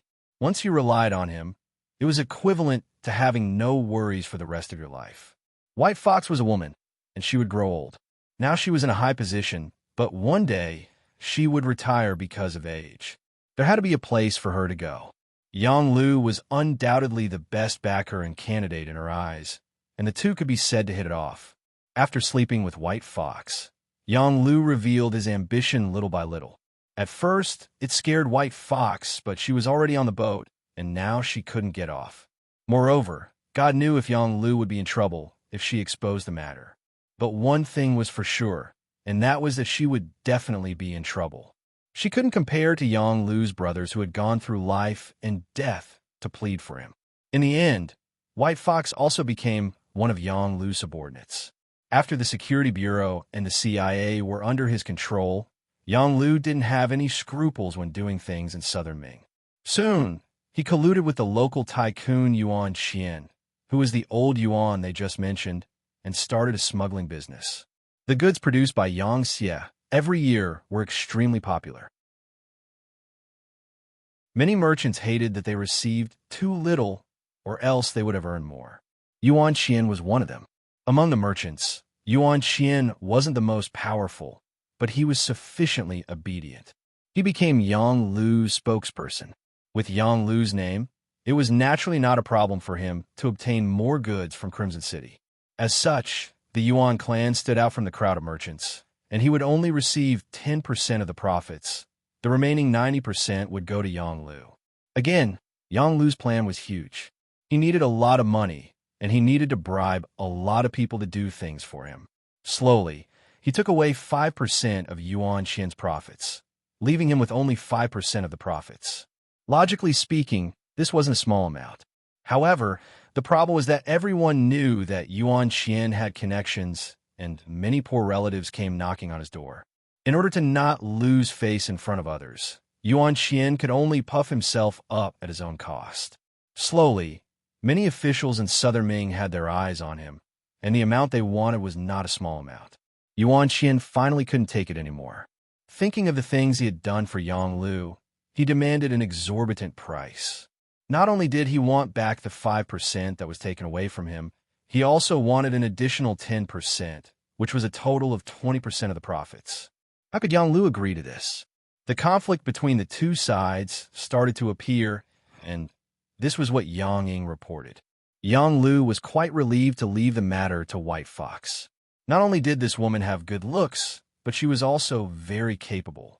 Otherwise, she wouldn't have become the director of the CIA in southern Ming. He was just a small merchant, and he was confident that he could control him. Yang Lu also knew that there was a problem, and he couldn't avoid it forever, so he had to hurry up. He couldn't help but look at Yang Ying and said, "Go to Fourth Master Yang Yang's place and tell him this." Yang Lu returned to Crimson City and started to get busy. Establishing the cabinet was just one of the countless things he had to do. Next, he went to the People's Hero Monument and brought the 5 cabinet members to pay their respects. This was also the first time the 5 cabinet members made a public appearance, and it was to tell everyone that the cabinet was important and had great power. Next, Yang Qindong started to patrol the factories one by one. In terms of professional ability, Yang Qindong naturally couldn't compare to professionals. However, he had foresight and knowledge that exceeded this world by a few hundred years. Therefore, he either didn't speak, or he could often add the finishing touch, making people feel enlightened. Crimson City was huge, and there were many factories. If Yang Qindong wanted to visit all the large factories and departments, it would take a few months. During this time, the negotiations between Yang Xie and Southern Ming finally came to a conclusion. Facing the covetous eyes of the 5-star army, Southern Ming, who wasn't prepared, finally chose to compromise. After Ma Dali and Xie Chong quarreled and argued, all the way until the 10th month of 1467. After more than 3 months of negotiations, Southern Ming finally made a lot of concessions. For example, they allowed Yang Xie to open a bank in Southern Ming, open a shop, and allow him to build a port in Fuzhou and other places near the sea. Ma Dali also represented Bugnam of Gojoseon and said that Yang Xie and Southern Ming would continue to be friends for generations. In the future, Yang Xie would continue to provide food to Southern Ming, and the price wouldn't increase by 50%, but only by 20%, etc. Just like that, the relationship between the two sides went from being at daggers drawn to the current ambiguous relationship. This was really unexpected. After Ma Dali finished the final negotiations, he took a ship back to Crimson City and reported to Yang Qindong. In the political affairs hall of the palace, Yang Qindong said that he had worked hard and that things were done well. This made Ma Dali smile. As if he could see that Yang Qindong was in a good mood, Ma Dali took the opportunity to ask his question. "Sixth young master, the current situation is that our Yang Xie is very strong, and the 5-star army has recovered their fighting strength after 3 months of rest. Why do you still want to negotiate with Southern Ming?" Ma Dali wasn't the only one who wanted to ask this question. Many officials were also filled with doubts. This was because, according to Yang Qindong's style of doing things, he had never negotiated with other countries, regions, or powers. If there was a disagreement, he would start a war. Sometimes, he didn't even need an excuse. Yang Qindong knew that it was time to answer this question. Even if he didn't give an answer today, there would still be people who would ask tomorrow. In order to solve the problem once and for all, he said, war stems from politics, and politics is higher than war. Whether a war can be won or not, it can't be measured purely from a military perspective. It also needs to be combined with political factors. Chapter 16:27. For example, let's attack the Southern Ming Empire. We can definitely win, but how much will we have to pay? You have to know that in the eyes of many Han people, the Great Ming Empire is still orthodox. Even if they're divided into the Northern and Southern Ming Empires, it is still the same. If the people do not lose their minds, it is not wise to attack rashly. Furthermore, if we take over the Southern Ming Empire by force, not to mention what kind of resistance we will encounter, the Southern Ming Empire will not give up easily. Their destructive power is obvious. As such, if we want to recover and rebuild, we will need to invest a large amount of manpower and resources. As for these, we are not ready yet. This is also the reason why we are negotiating first. Yang Qindong answered Ma Dali's question seriously this time. This caused the other party to continuously nod his head, as if he had thought of something. Sixth young master. In other words, negotiations are only a method. In the end, we might use force. It is not a possibility, but we will definitely use force. Some people are like this. If you only show off your muscles, they will not be afraid and will think that it is just for show. As long as you place a large blade on their neck and let them feel the coldness, they will truly be afraid and lower their heads. Thus, once the Yangxia has made all the preparations and has enough reasons to convince the world, they will make their move. Speaking to here, Yang Qindong's eyes flashed with a complicated expression, but he quickly became firm again. As for the reasons needed, someone should be sending it to us soon. Ma Dali naturally did not understand the deeper meaning of Yang Qindong's words. As a qualified official, he had to know what he should know and what he should not inquire about. Otherwise, he would only bring trouble to himself. Yes, sixth young master, this official understands. That's right. Before Minister Xiechong left, he said that the Southern Ming Empire's observation team will soon arrive at Crimson City. Do you think this is a method to attack them? Of course. Yang Qindong nodded and gave an affirmative answer. This observation group will be led by your Ministry of Foreign Affairs. You must entertain them well. They're the best propaganda tool. When they return to the Southern Ming dynasty, they will definitely bring us many unexpected surprises. Yang Qindong grew up in the 80s and 90s, and there was a very popular saying that the moon in foreign countries was rounder than in China. Just because of this slogan, who knew how many capable and talented people racked their brains to go abroad? Even if it was to wash dishes or do small jobs there, they were unwilling to return to their motherland. This time, in the eyes of many people in the Southern Ming Empire, Crimson City was a foreign country. It was believed that the saying that the moon in Crimson City was rounder than the moon in the Southern Ming Empire would soon become popular. There's an old saying that goes, guarding the mouths of the people is more dangerous than guarding the rivers. As long as this observation group dared to come, Yang Qindong would let this observation group become Yangxia's lobbyists in the Southern Ming dynasty. At that time, the news would spread from 1 to 10, and from 10 to 100, and from 100 to 1,000. There would be a huge problem within the Southern Ming Empire, and this would be the best support for the next attack against the Southern Ming Empire. Just as Yang Qindong and Ma Dali were discussing the matter of the observation group.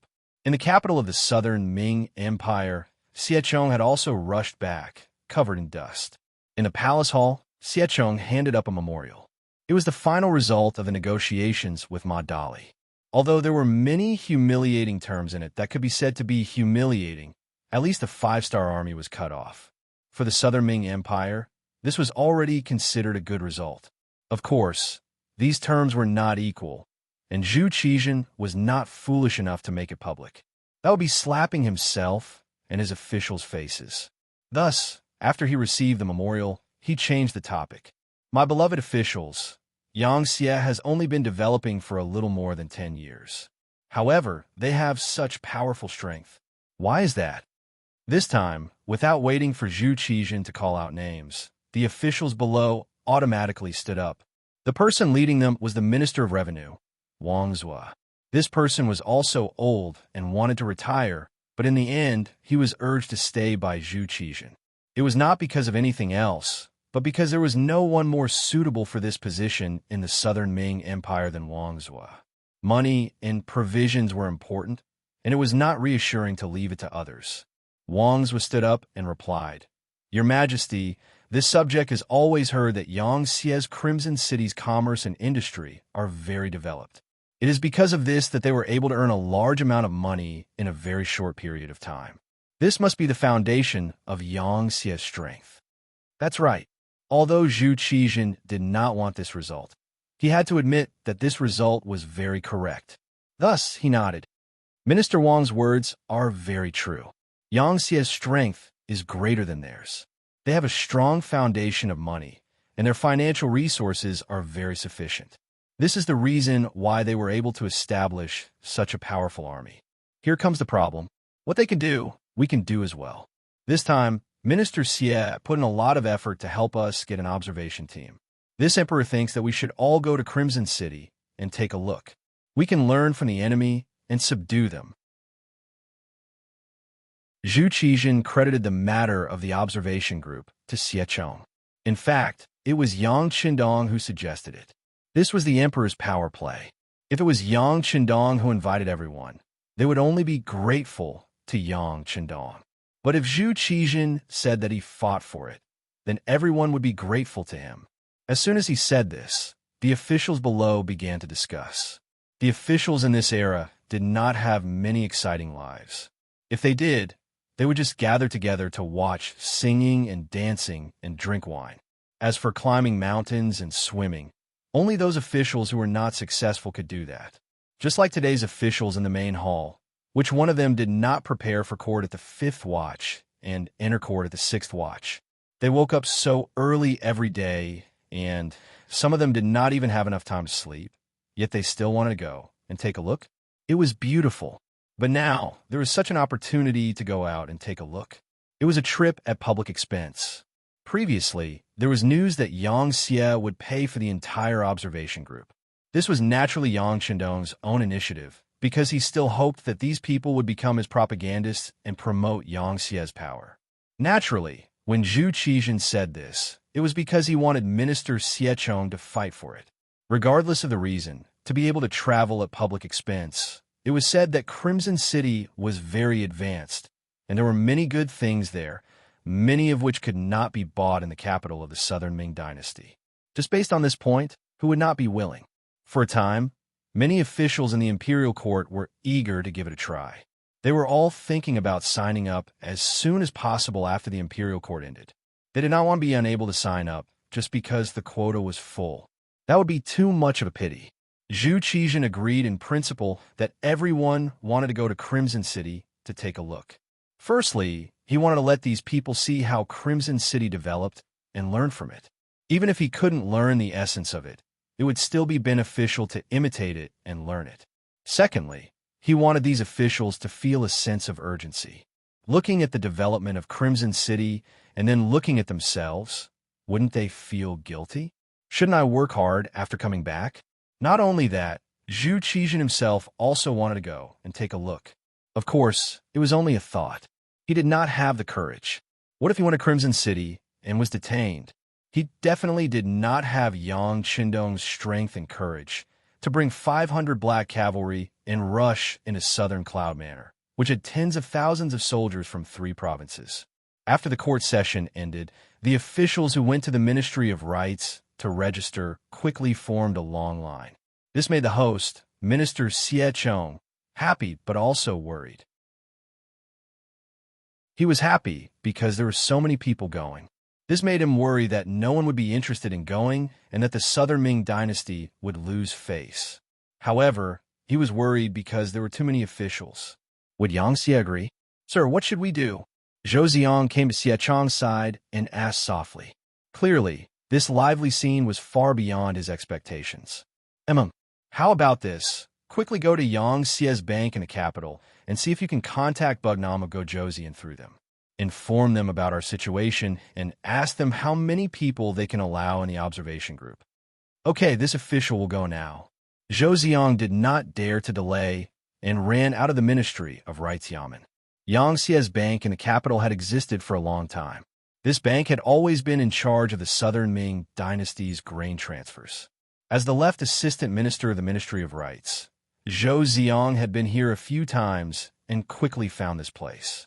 He met the manager in charge and explained the situation. The manager was straightforward. He knew that this was a serious matter and hurriedly used the bank's radio station to report to the Crimson City Cabinet.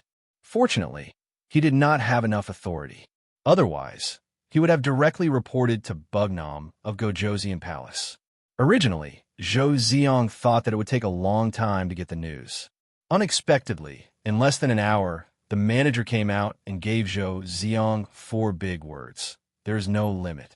When Yang Qindong knew that there were many officials in the Southern Ming Dynasty, he was overjoyed. Why would he limit the number of people? If all the Southern Ming Dynasty officials came to Crimson City, he could even force them to stay.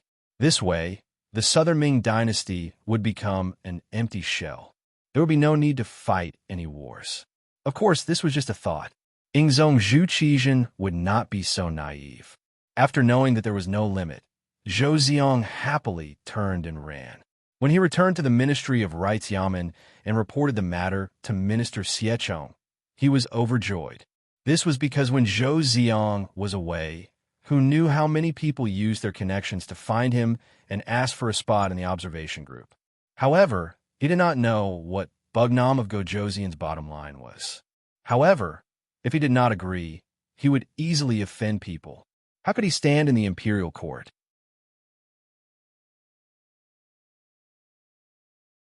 Chapter 1628.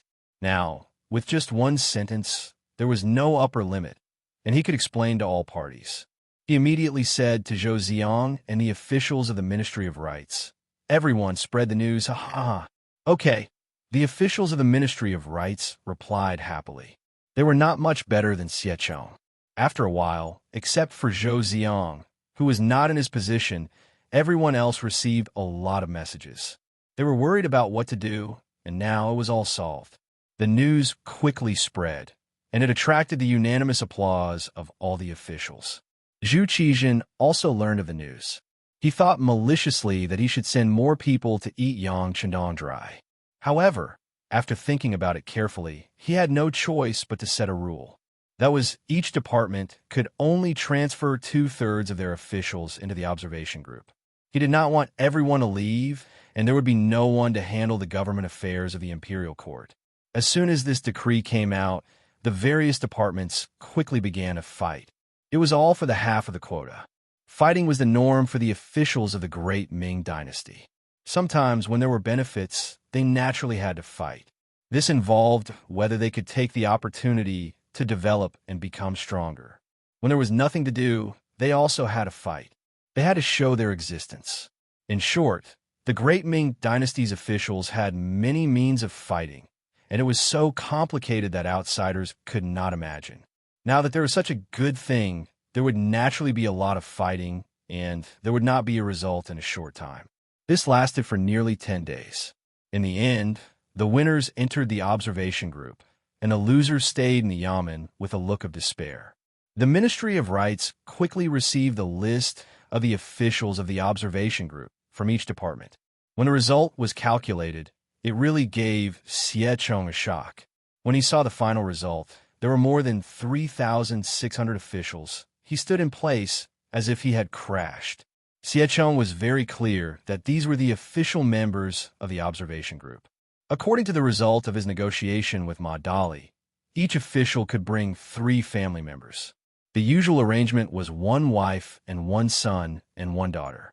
In other words, on the list of 3,600 people, there were 4 times, and there were nearly 15,000 people.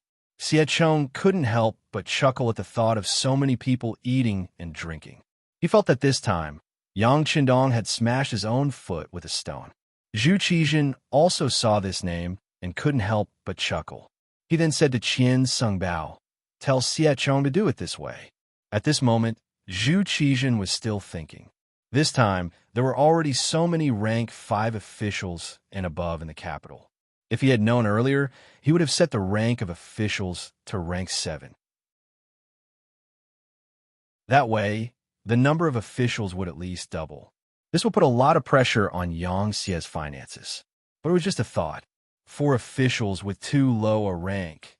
Even if they went to Crimson City, with their ability, the things they could learn would be limited. Besides, 15,000 people was already a lot. The emperor agreed, and the name list of the 15,000-strong observer group was quickly sent to Yang Qindong. At this time, he was talking with Yu Qian and Shun Yu about the reception of the observer group. When he saw the final number of people, Yu Qian's face couldn't help but darken. Yu Qian was famous for being upright. Seeing the number of people in the observer group, he began to feel some heartache about the financial expenses. Even Shun Yu's face was ugly and a little red. He was embarrassed for the Southern Ming officials. Did they take advantage of the situation? Did they have any shame? On the other hand, Yang Qindong didn't have the slightest displeasure. On the contrary, he was very happy as he muttered to himself, "And 15,000 people isn't a lot. I don't know what kind of influence it will have by borrowing their mouths." "King, what did you say?" Yu Qian and Shun Yu didn't hear clearly and asked curiously. "Oh, nothing. This king said that they are all children of the Great Han Dynasty. We have to properly receive them. As the host, we can't be stingy. Pavilion elders, you can first estimate how much silver is needed to entertain the guests." Yang Qindong waved his hand and asked indifferently. Yu Qian and Shun Yu, who had done some work in advance, had prepared 500,000 taels for this matter. This was already not a small amount.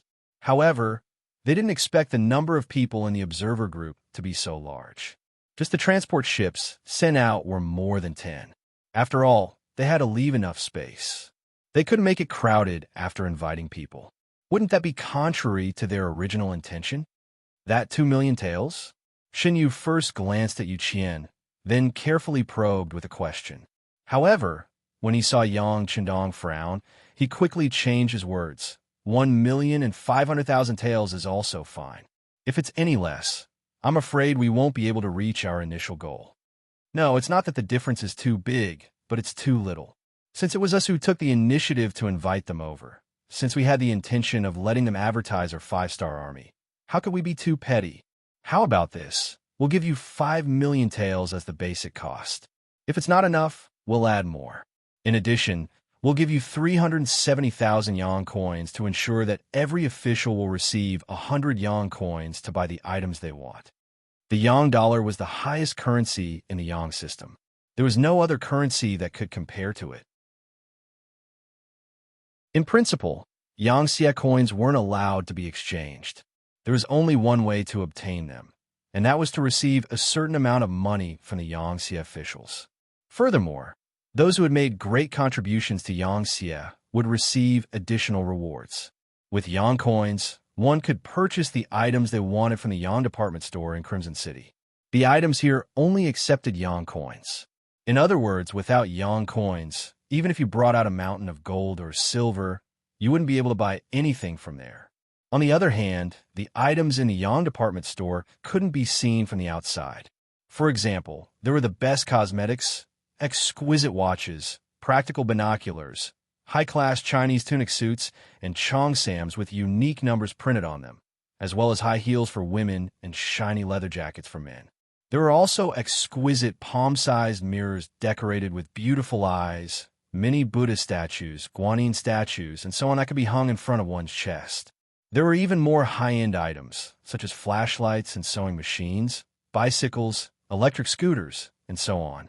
In short, they were items that didn't have high production capacity or were laborious to produce. These weren't like ordinary mirrors, glass products, soap, perfume, toothpaste, and other items that could be casually exported. Instead, they were only sold in the yang department store. Many of the newly developed Yangxia products were placed in the Yang department store by Yes Hen. They were only waiting for people with Yang coins to buy them. Once they had a certain amount of production capacity, they could be exported. Such goods would naturally be taken off the shelves. Because of this, the exchange value of Yang coins was very high in the market. Often, 100 taels could be exchanged for 1 Yang coin. This was why there was a price, but no market. When Yu Qian and Shun Yu heard that Yang Qindong had taken out so many things at once, their eyes widened. They knew that Yang Qindong attached great importance to this matter, but they didn't expect it to be so important that he would take out 370,000 just for Yang coins. Every Southern Ming official received more than 100 Yang coins. It had to be known that even the 2 elders only received 100 Yang coins a month after their salary. As for the lower-level officials, they only received a few dozen Yang coins. There were even some who received a dozen Yang coins a month. This is a big deal. After a round of exclamations, even Yu Qian, who had always treated money like dirt, couldn't help but sigh. Very satisfied with the 2 elders' performance, Yang Qindong chuckled. If that's the case, are the 2 elders confident in completing the task? No problem. Yu Qian and Shun Yu stood up at the same time. At this moment, their hearts were filled with great confidence. Yang Xie had made all kinds of preparations. Under the expectations of the Southern Ming officials, 10 modified tourist boats arrived at the Suzhou port not far from Nanjing. Here, nearly 15,000 Southern Ming officials were waiting. According to the agreement between the 2 sides, the Suzhou port was being built, but there was still some time before it could be used. To get on the boat, one needed to walk over a ladder, so everyone had to be careful when getting on the boat. They were afraid that they would accidentally step on air and hurt their feet.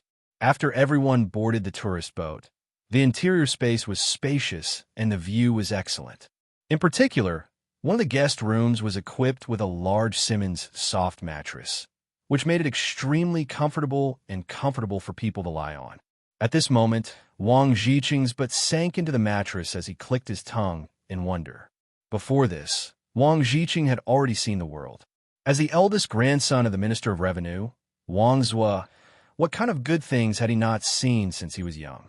Even though he had been to the imperial palace a few times with his grandfather, when he lay on the mattress, he still felt like Granny Lu who had just entered the palace for the first time. Everyone says that Yang Xie is very rich and that the progress of society is more civilized and advanced. Could it be that this isn't just a legend? Wang Zhiqing said as he lightly stroked the mattress. Bang! The door suddenly opened from the outside. Then a girl around the same age as Wang Zhiqing, around 14 or 15 years old, rushed in. As soon as she entered the room, she yelled, "Brother, did you go into the bathroom? What are you doing? Don't you know that you have to knock before entering someone's room? You're already so old, yet you're still so rude." Although he was scolding her, his words were not harsh. It showed his tolerance and generosity towards the girl in front of him. The girl's name was Wang Shang.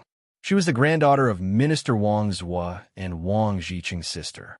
Perhaps because they were siblings and they were too familiar with each other, Wang Shang did not take her brother's words seriously. Instead, she continued to chatter. "Brother, did you see the bathroom?" "Ah, what bathroom? What is that? Is it a person's name?" Wang Zhiqing's face was filled with confusion.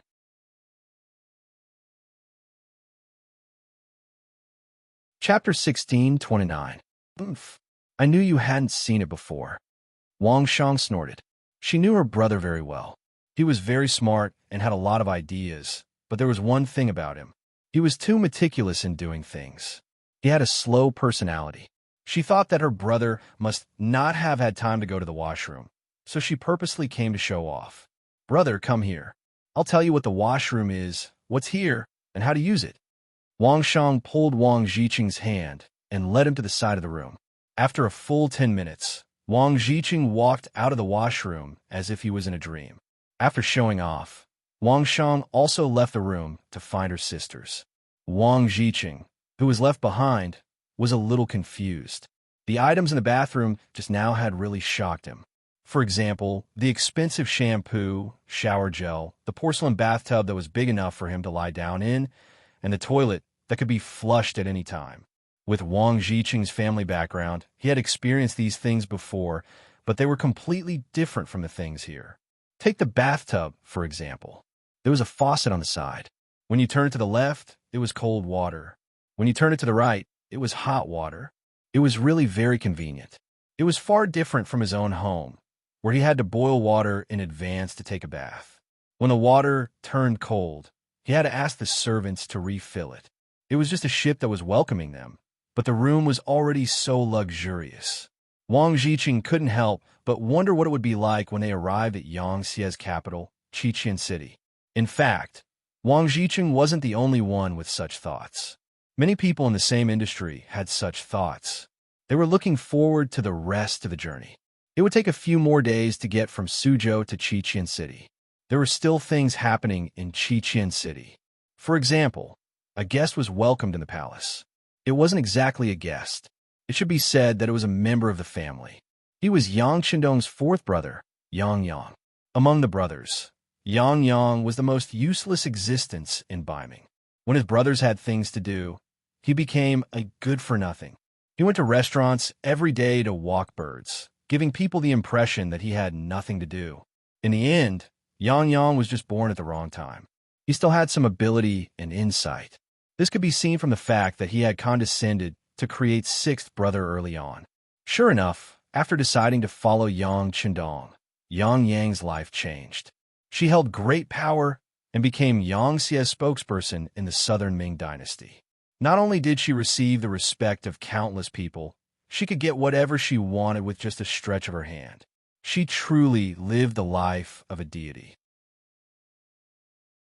If he hadn't been assassinated by a ninja, he would still be in the Southern Ming Empire and wouldn't be willing to return to Kaisen City. This was not to say that Yang Yang did not like Qiqian City.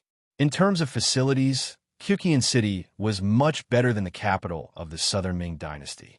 However, since he was back here, he had to abide by the rules of the Southern Ming dynasty. For Yang Yang, who was used to freedom, it was more comfortable in the Southern Ming dynasty. He could do whatever he wanted. It had been a while since Yang Qindong returned to Qiqian City. During this time, the two brothers had met, but time was too tight and they only exchanged a few words. Now that Yang Qindong had done all the important things he should have done, he slowly became free. This fourth brother came to visit again, and this family banquet was held. Since it was a family banquet, there naturally wouldn't be any idle people. Even a few servants of the Yang family didn't come. The only ones sitting at the table were Yang Qindong, Hu Yin, and Yang Yang.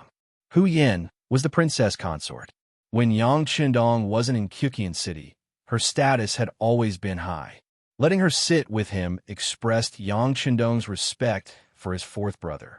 If there was no wife accompanying him, it would be a brotherly banquet. Haha, your sister-in-law didn't come. Otherwise, you two would be able to talk. Yang Yang looked at Hu Yin and chuckled. Then fourth brother can send someone to bring sister-in-law over when you have time, Hu Yin replied with a smile. All right, I'll send someone to do that. Ha! Yang Yang heartily laughed.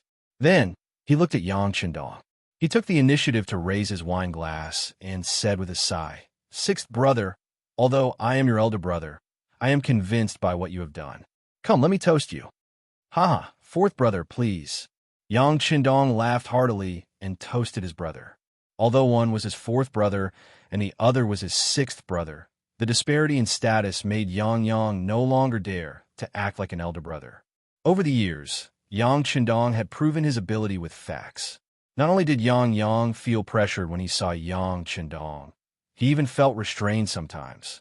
Even big brother Yang Gong, second brother Yang Rang, third brother Yang Shi, and fifth brother Yang Guifeng, who were far away in the capital of northern Ming, felt the same way. Once they saw the current Yang Qindong, they would also feel the pressure increase. After toasting with Yang Qindong felt a little more confident. At the very least, he didn't feel that Yang Qindong was estranged from his fourth brother. This gave him the confidence to say the words he had prepared because he truly wanted to do something and help Yang Qindong. Before he could think of a way to say it, Yang Chendong took the lead and asked, "Fourth brother, are your injuries okay?"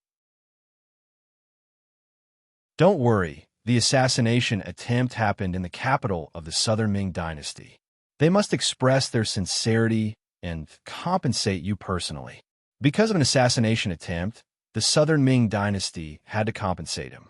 Only Yang Chendong had the confidence to say these words. If it was someone else, they would at most receive a few words of comfort. As for others, it was better not to think about it. It was just a daydream. Ha!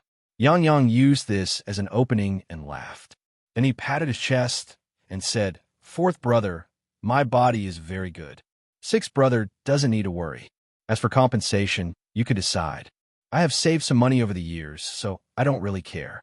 But speaking of this matter, the Southern Ming Dynasty has contacted me in private."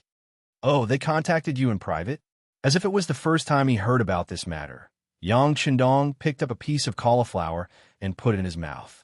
Yang Chendong had already trained himself to not show his emotions on his face. Sometimes he would smile, but no one knew what he was thinking in his heart. "Yes, they contacted me." Yang didn't look at Yang Chendong's expression. Instead, he said, "The person who contacted me has a big background." "Big background? Then it must be a big shot. Let me guess." Yang Chendong's lips curled slightly. Some fragments of his mind couldn't help but faintly connect. Seeing that Yang Chendong wanted to guess, Yang also became interested. "Okay, then sixth brother can guess." Yang Chendong didn't let Yang wait for long before he spat out 3 words. "Manager Chow." Yang's eyes flashed with astonishment. Then, he couldn't help but give a thumbs up. "Fourth brother is amazing. It is indeed Chow Jixiang. He is now the manager of the Southern Ming Dynasty's Imperial Guard." Following that, Yang spilled everything he knew, as well as what Chow Jixiang's men had told him. As for this Chow Jixiang, although he has a high position and power in the Southern Ming Dynasty, that is only on the surface. Right now, he is not too favored by the Ying sect. Moreover, there is an additional Qian Sungbao above him.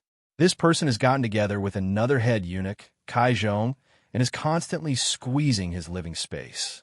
As a result, Chow Jixiang is currently in a difficult situation. Thus, he used the assassination to contact me. On the surface, it seems like he is apologizing, but in reality, he is intending to rely on me and change his allegiance. Fourth brother, I can't feel it. Originally, I did not want to pay attention to them, but now, I feel that it is an opportunity. I think that this is a trap. Yang Chendong really wanted to say this, but he didn't. Because he needed people to enter his trap, he could only pretend that he didn't know anything. However, no one knew better than him what kind of person Chow Jixiang was in history and how much trust he had received from the Ying sect's Zhu Qizhen. Speaking of Zhu Qizhen, he trusted the people around him, especially the eunuchs, who seemed to have no bottom line. In history, even though he was tricked by Wang Zhen and lost the Tumu Castle, after the Ying sect's restoration, he issued an edict to clear Wang Zhen's name and used incense wood to summon spirits. In the capital, he built a Jingzhong shrine in the northern courtyard of the Wisdom Temple to worship spirits. Chow Jixiang had once been under Wang Zhen's tutelage. In the eyes of the Ying sect, he was one of Wang Zhen's substitutes. In history, he had plotted with General Shi Hung and Cabinet Grand Secretary Su Yozhen to lead troops to welcome the Ying sect's restoration. His contributions were even greater, and he was rewarded with large amounts of land. He also assisted in the military affairs of the capital. Chow Jixiang's nephews, Chow Xian and Chow Duo, were appointed as hereditary commanders of the Genie Guards and were gradually promoted to become military governors. The number of people under Chow Jixiang's command who were able to become officials numbered in the hundreds and thousands. There were many officials in the court who relied on Chow Jixiang in hopes of being promoted. Chow Jixiang had a lot of power at that time, and together with Shi Hung, they were called Chow Shi. It wasn't impossible for such a person to betray the Ying sect. However, if he betrayed Zhu Qizhen and fled to the Yangtze, he was not trustworthy at all. Looking at the Bugnam of Gojoseon Palace, apart from the guards in charge of security, there were no other men. There were no eunuchs at all. It had to be said that Yang Chundong did not have a good impression of eunuchs. This was because in history, many bad things happened because of them. However, Yang Chundong had interacted with eunuchs before. For example, the head eunuch Mao Mu, who was serving the empress in the southern Ming palace, was one of Yang Chundong's men. From time to time, he would send important information. However, on the surface, Yang Chundong did not have any eunuchs by his side. In such an environment, if Chao Jixiang wanted to join the Yangtze, what could he do? He did not have a position for himself, so why would he surrender? It was not easy for him to escape from Baiming to the southern Ming dynasty and join the Ying sect's Zhu Qizhen. Why would he betray once more?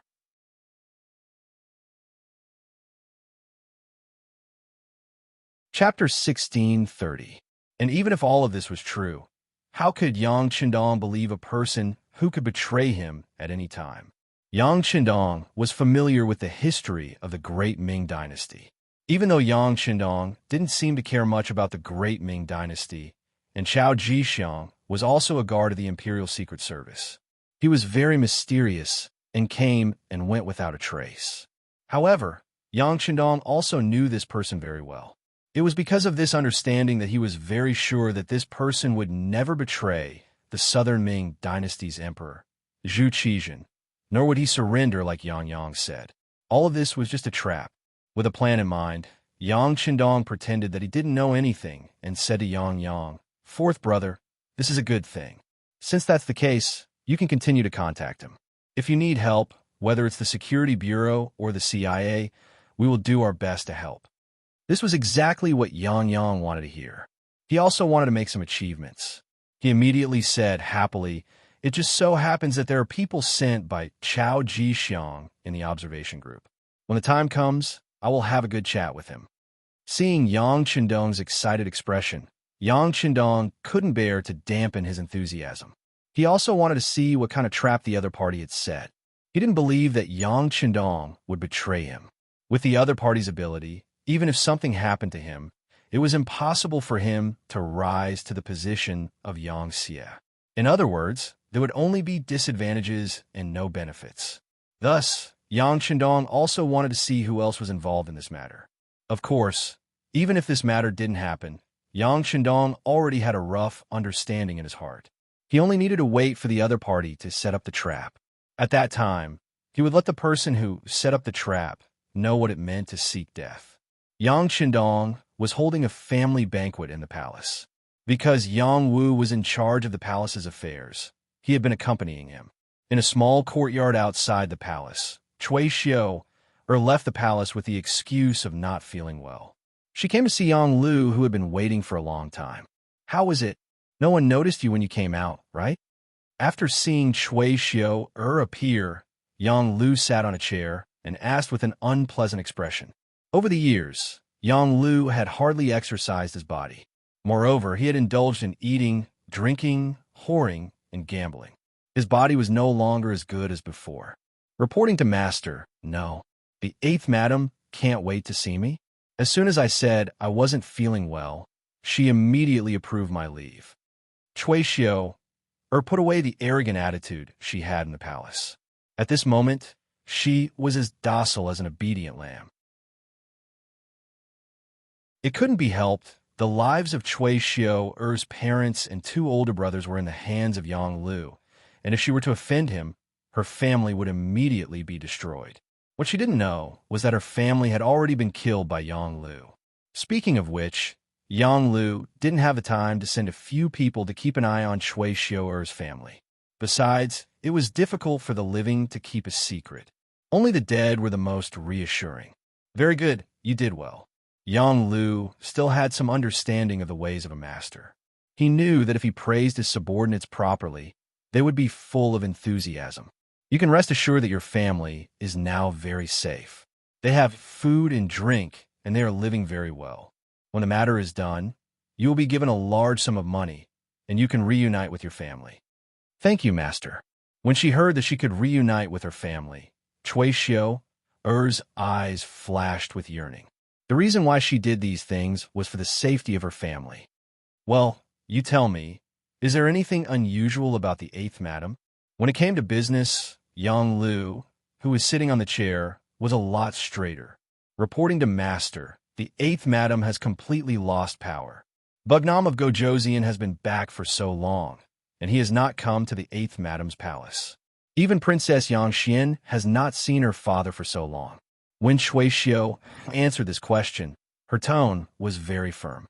Perhaps adults can deceive people, but a 6-year-old child can't deceive her. This answer was the same as the result of Yang Lu's analysis. He nodded with satisfaction and said, "It seems that Bugnam of Gojoseon really regards the 8th Madam as the backing behind the ninjas. This is the best. He will not suspect others because of this. But you still have to keep an eye on it. If there is any movement, tell me immediately." "Yes, Master," Chui Xiu replied respectfully. "Good. By the way, did Yang Wu find anything?" Thinking of his brother, Yang Lu's eyes had a trace of hesitation. He admitted that this time he took advantage of the feelings between brothers, but there was no other way. With the smuggling he did, once Yang Qindong found out, it would be difficult for him to survive. At that time, even if the other brothers pleaded for him, the result would not change. Over the years, Yang Lu thought that he understood Yang Qindong.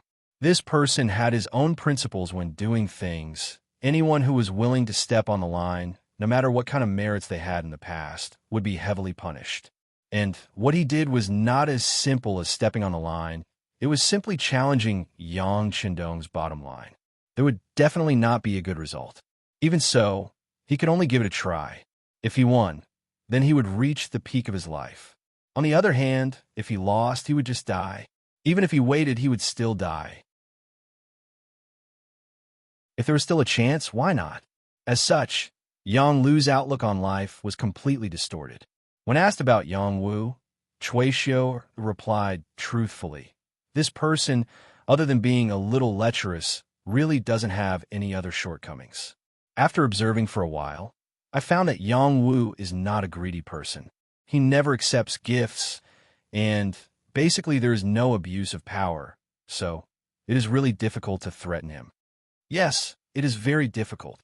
Yang Lu couldn't help but sigh after listening. He had thought of dragging Yang Wu down more than once. It must be said that this person's position in Crimson City was too stable, and his influence was great. If he had his help, many things would be much smoother, and he wouldn't have to be so careful today. For example, if Yang Wu was willing to cooperate with him, he could completely control the palace. Then, for the safety of his wife and child, Yang Hodong would have to bow down. Unfortunately, he couldn't find anything to use against him after searching for a long time. And if he were to say something rashly, not only would Yang Wu not help him, he might even report him to the young master. If that was the case, all the planning would be meaningless. Although it is very difficult, we still have to try. Let's continue searching. I don't believe that he won't be greedy when he has such great power. And as long as we find him, our big plan will succeed. Yang Lu still didn't give up. I understand. Chui Xiu nodded and agreed. Then, Chui Xiu left. A figure flashed in the small courtyard, and Yang Ying walked out from the darkness. "Yang Ying, do you think it's possible to persuade Yang Wu to work for us?" Seeing Yang Ying, Yang Lu didn't straighten his body, and instead collapsed, as comfortable as possible. A look of disgust flashed across Yang Ying's eyes as he stared at Yang Lu's body that was as soft as mud. Even Yang Lu didn't know that his real identity was a secret agent of the Southern Ming Brocade Guard, and was directly under the command of the factory guard, Chao Jixiang. In the entire Southern Ming Empire's embroidered uniform guard, only Chao Jixiang knew his identity. This was the greatest way to prevent his identity from being exposed. Facts also proved that all these years, ever since he sided with Yang Lu and became the most trusted butler step by step, no one doubted his identity.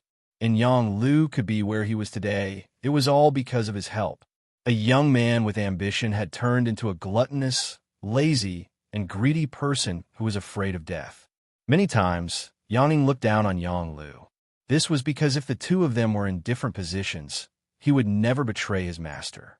This was one of the 5 servants of Bugnam of Gojoseon, and his identity was extremely noble. As long as he didn't court death, he would definitely live a life of glory. However, he didn't have the ability, and yet he still wanted to achieve great things. Why didn't he take a piss and look at himself in the mirror? For someone like Yang Lu, even if he was a small 7th-rank county official, he wouldn't be able to manage a county well.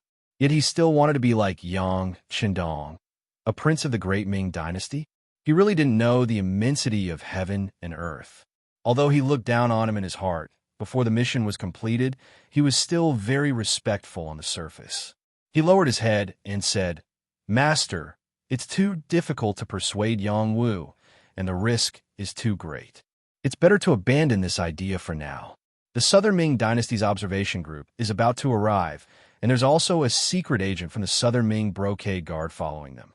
He will come in contact with Yang, so we should do a good job in writing this article. Yes, we still have to use Yang first. Speaking of which, this person is an idiot. He doesn't even know that he's being used, haha." Speaking of Yang Lu laughed loudly. However, how could he know that in Yang Ying's eyes, he was also an idiot? After the Southern Ming Dynasty's observation group was bumpy on the sea for a few days, they finally appeared outside the new pier of Crimson City. Because of Yang Qindong's importance, in order to welcome them, Yu Qian and Shun Yu did a lot of work. When they knew that the observation group was about to arrive at the new pier, 2 old officials and a group of Yangxie officials stood outside the pier to welcome them. On the new pier, there were many street lamps, and the cement steps were painted with a layer of gold paint. It looked very magnificent. In front of the pier, a military band was wearing brand new military uniforms and standing in formation, playing the song Our Great Han, adapted from our Great Ming Dynasty. Under the passionate rhythm, there was a group of youths wearing white and blue school uniforms standing at the side with flower garlands in their hands. They were all primary school students from the Yang Family Academy, and they were here to present flowers to the observation group.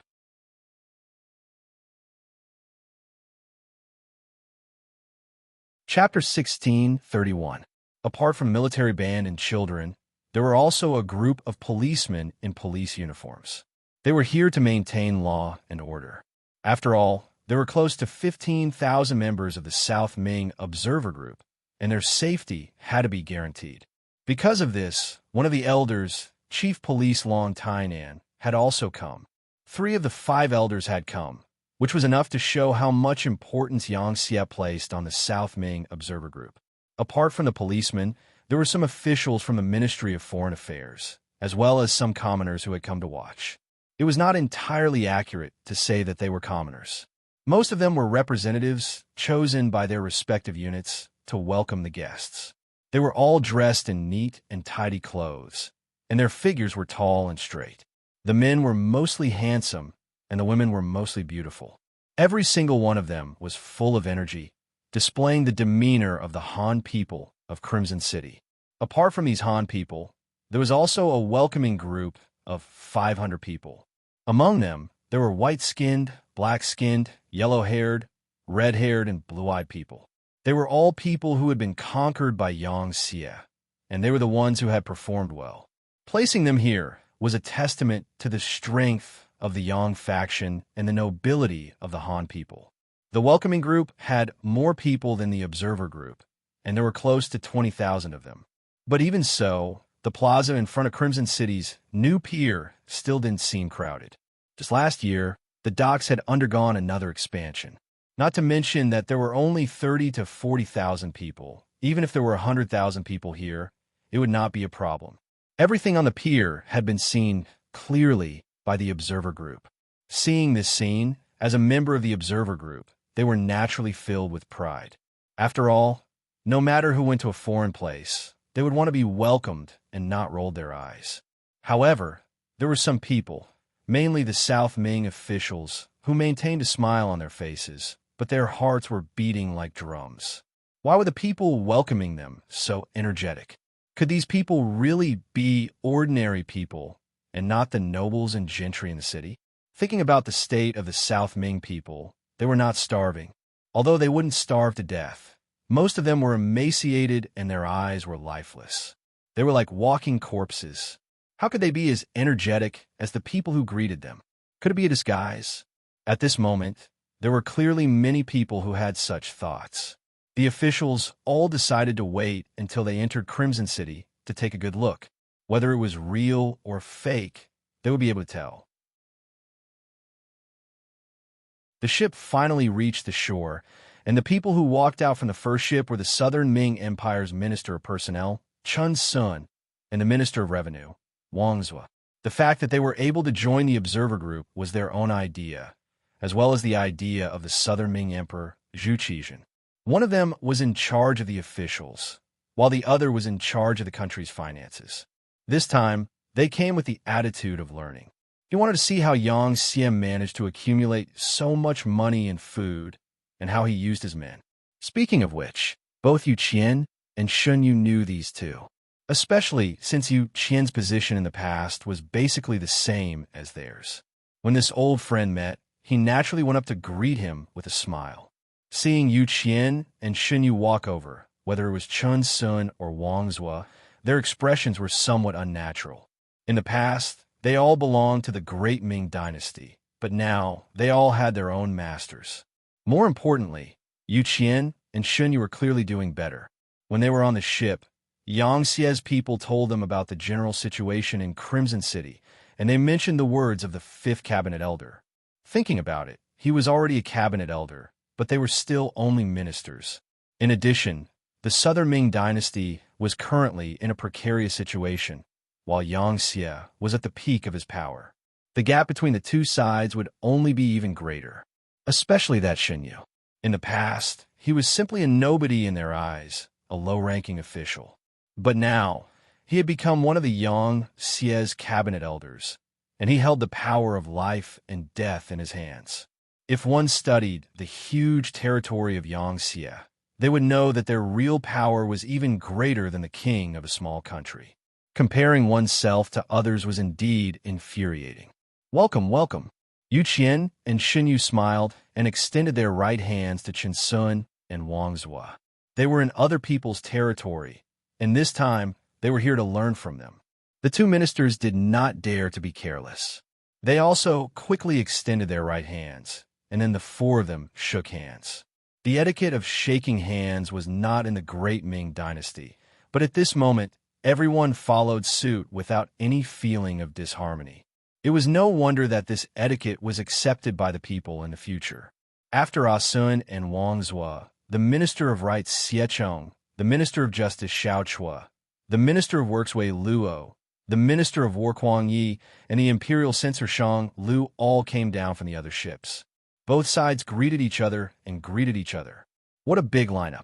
After the Minister of War Kuang Yi got down from the ship, his expression was somewhat ugly. In his view, this was clearly Yang Xie's show of strength. Bringing so many people, if this was not a show of force, what was it?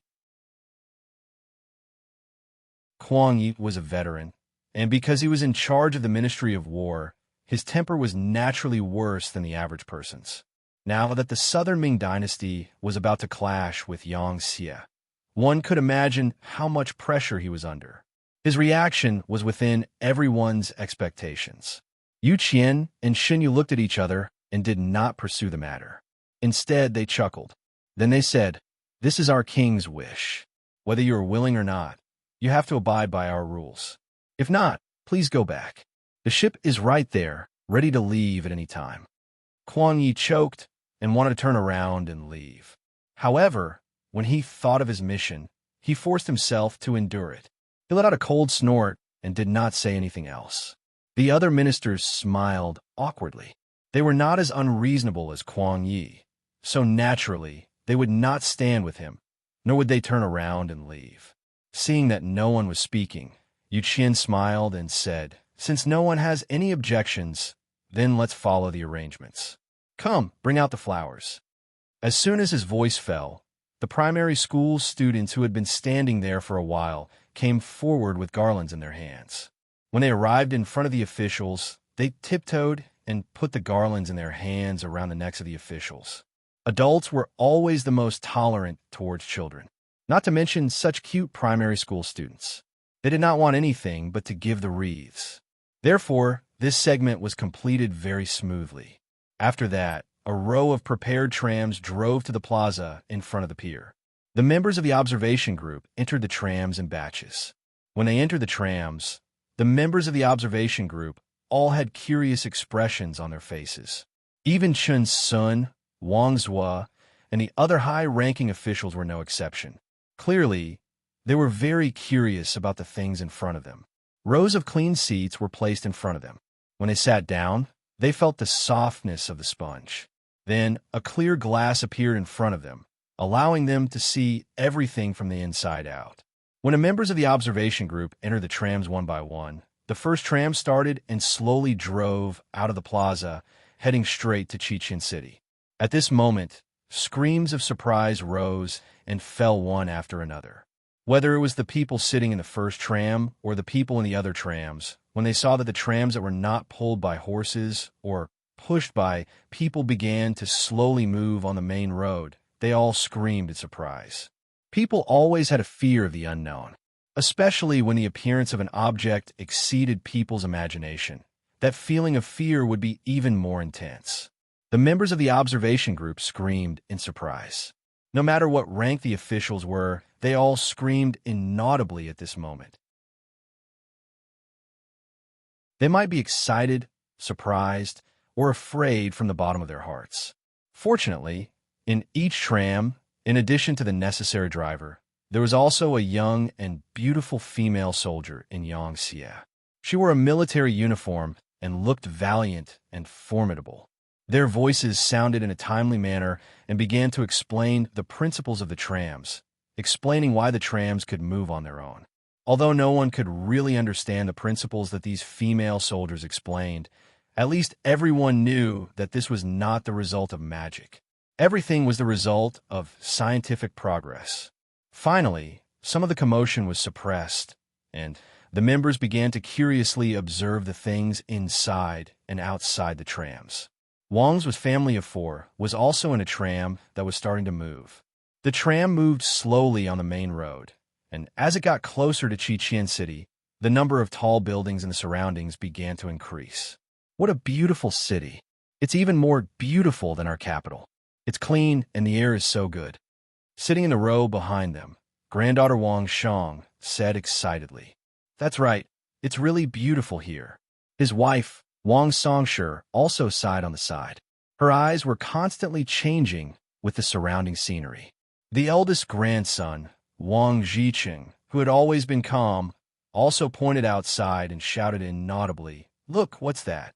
It's so fast, one person can fly away." Needless to say, Wang Zhiqing must have seen the bicycle on the bicycle path beside the tram.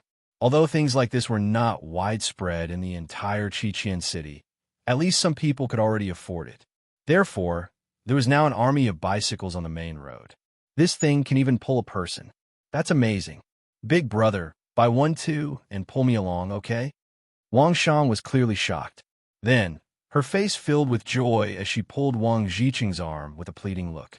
"All right, if we can buy it, we will definitely buy one." Wang Zhiqing also made a solemn vow.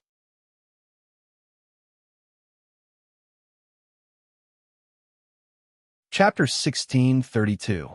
Big Brother is the best. After receiving his promise, Wang Shang's beautiful eyes turned into crescent moons as she smiled. When Minister Wang Zhua heard all of this, his heart was filled with complex emotions. He had only just entered Crimson City, but it had already brought him too many surprises and unknowns. At this moment, he didn't know if this was a good or bad thing. But after seeing his grandson and granddaughter's performance, he had a faint feeling that Crimson City was too powerful and too rich. It was precisely because of this wealth and power that he had an indescribable curiosity and attraction to young people. He really didn't know if this curiosity was a good thing or a bad thing. However, he couldn't stop this at all. In fact, it wasn't just Wang Zhua who had such thoughts. Many of the Southern Ming officials in the observation group also had the same attitude.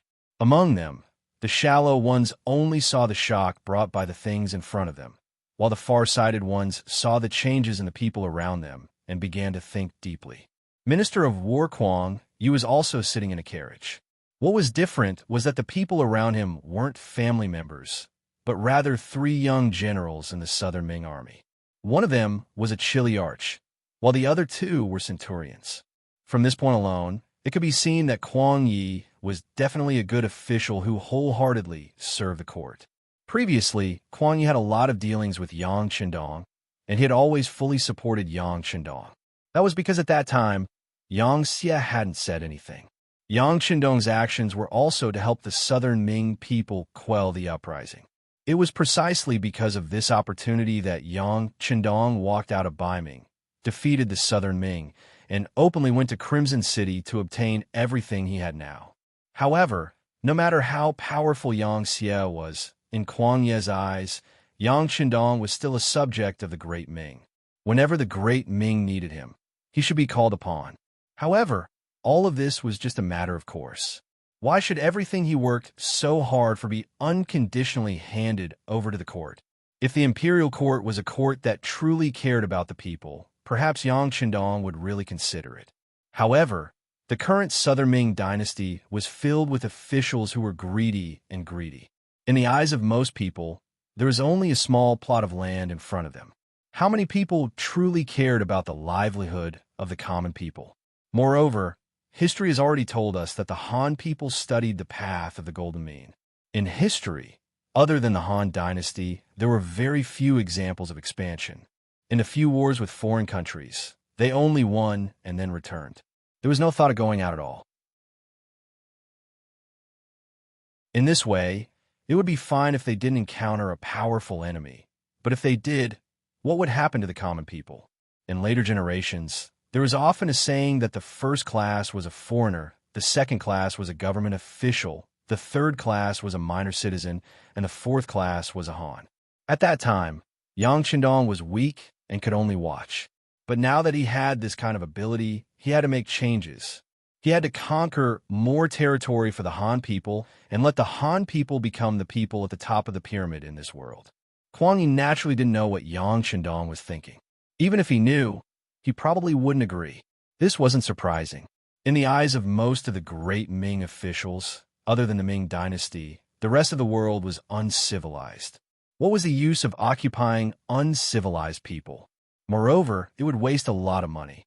Kuang Yi couldn't imagine that war was also the best way to plunder money. As long as it was done well and the war was won, the dividends would be very generous. Unfortunately, the Ming people didn't know this. They only saw the wealth used to mobilize the army and didn't see the spoils after the war was won. Therefore, at this moment, Kuang Yi and Yang Qindong's ideas had undergone a serious change. Especially when Kuang Yi saw that Yang Xie wanted to make a move on the Southern Ming dynasty. Under the heavy pressure, the friendship between the two of them was completely lost. This was also why Kuang Yi didn't have a good expression when he got off the ship. This time, following the observation group to Crimson City was also Kuang Yi's last effort. He wanted to talk to Yang Qindong about the Southern Ming dynasty. Although it was unlikely that there would be any good results, Kuang Yi was still willing to give it a try. Sir, this Crimson City is different from our Southern Ming dynasty cities. The only chiliarch accompanying them, Kahong, said carefully. How could the black-faced Kuang Yi not see it? However, at this moment, he didn't know what to say. He could only remind him again, look more and speak less. Especially the army camp in the city. You must go in and take a look. Yes, but Kahong's face revealed a trace of difficulty. This wasn't the Southern Ming dynasty. Their identities as military officials were useless. If it wasn't for Bugnam of Gojoseon's permission, trespassing into the army camp would be a capital offense. Knowing what Kahong was worried about, Kuang Yi waved his hand and said, "No matter, I will talk to Bugnam of Gojoseon about this matter. I will fight for you." The moment he said that, it was clear that Kuang Yi didn't have much confidence in this matter. Speaking of which, he was the Grand Tutor of the Crown Prince, the Minister of War, a lower-class rank 1 official, which was already quite impressive. However, if Yang Qindong didn't care about him, there was nothing he could do. Hearing Kuang Yi's words, Ku Hong and the other two didn't say anything else. Instead, they looked out of the window with curious gazes. The scenery constantly changed. The carriage entered the city and finally stopped in front of the Yangxia Hotel. Speaking of the Yangxia Hotel, it was built 3 years ago. Because the Yang family's territory and influence had expanded greatly, the Yang family Grand Hotel was built on the largest scale when it was first built.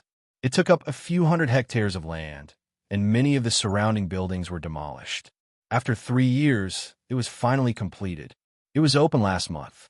The entire hotel was 8 stories high, and there were more than 20,000 bedrooms. There were also countless restaurants and boutiques. With such a large scale, it was more than enough to accommodate the Southern Ming Dynasty's observation team. Thus, when everyone walked out of the carriage, the room keys were handed to them. A thick red carpet was laid out from the entrance of the hotel all the way to the hotel. As soon as they entered the hotel, the various chandeliers above their heads were reflected in everyone's eyes.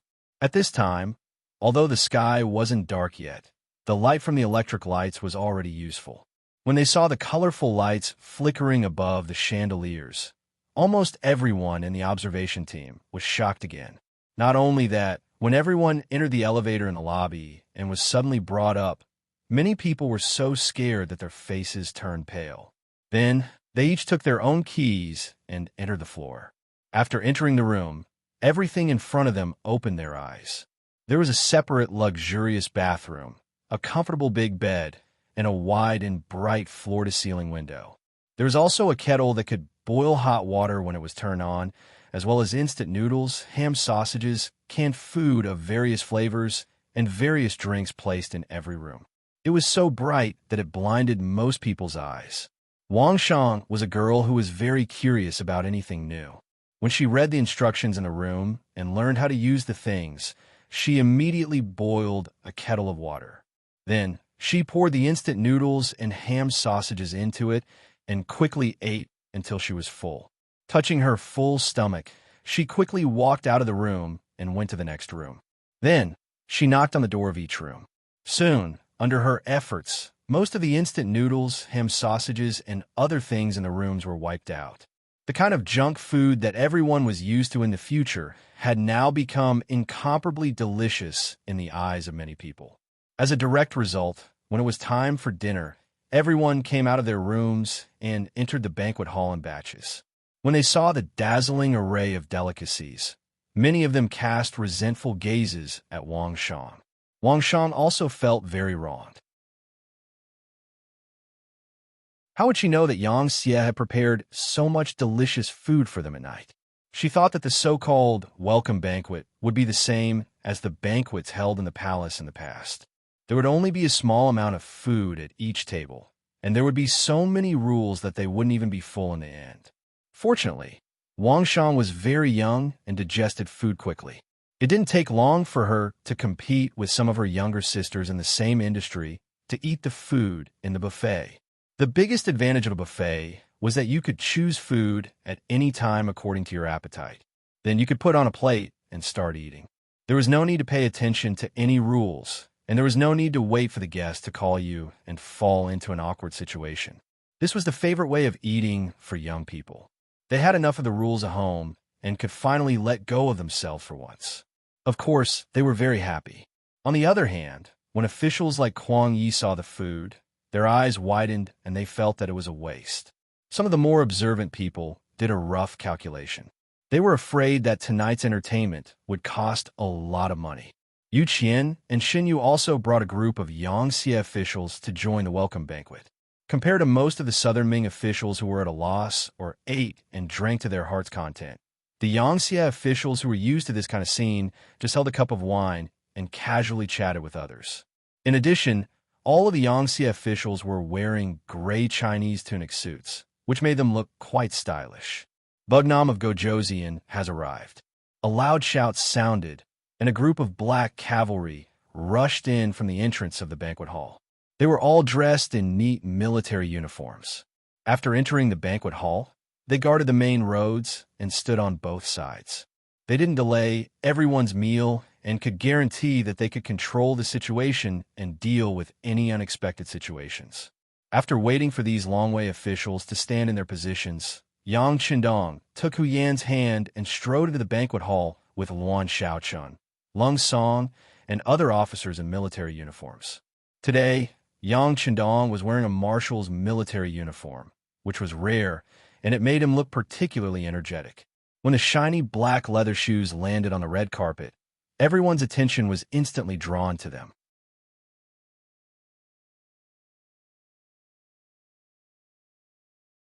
Chapter 1633. Wow, so handsome. Yang Shandong's appearance was seen by many women in the observation group, especially girls like Wang Shan. They couldn't help but cry out in surprise. There were also countless girls whose eyes were already filled with little stars. Yang Qindong was only 37 years old. This was the age when men were at their most charming. Coupled with the military uniform, he looked even more energetic.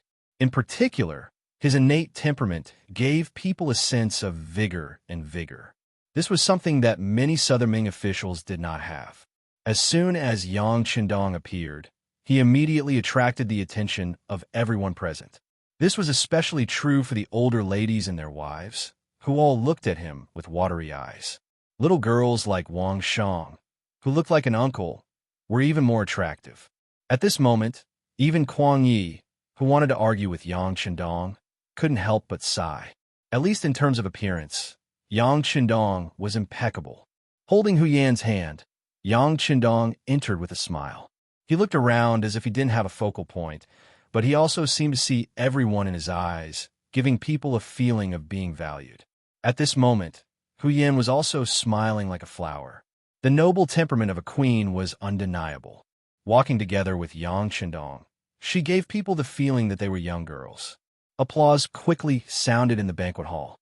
Yu Qian, Shun Yu, Luan Xiaochun, Lung Song, and Long Tainan, who was in charge of security, led the applause. Soon, the hall was enveloped in warm applause. Influenced by this, the Southern Ming observation group also applauded, causing the atmosphere to reach its peak. Yang Qindong didn't have any intention of speaking. He had just arrived in Crimson City and didn't know much about this place. As such, it was still too early for him to say anything. It was better to let everyone see and understand him first before he spoke. At that time, the meaning would be more than 100 times greater. Yang Qindong, who didn't have any intention of speaking, held a wine glass and lightly clinked glasses with Chun Sun, Wang Zhu, Xie Chong, and the others. Regardless of whether they were on the same side or not, they all had smiles on their faces as if they were old friends who hadn't seen each other for a long time. However, this harmonious atmosphere quickly changed due to Kuang Ye's arrival. Although Kuang Yi was over 80 years old, he quickly squeezed in front of Yang Qindong because of his tall stature and the fact that he had practiced martial arts when he was young.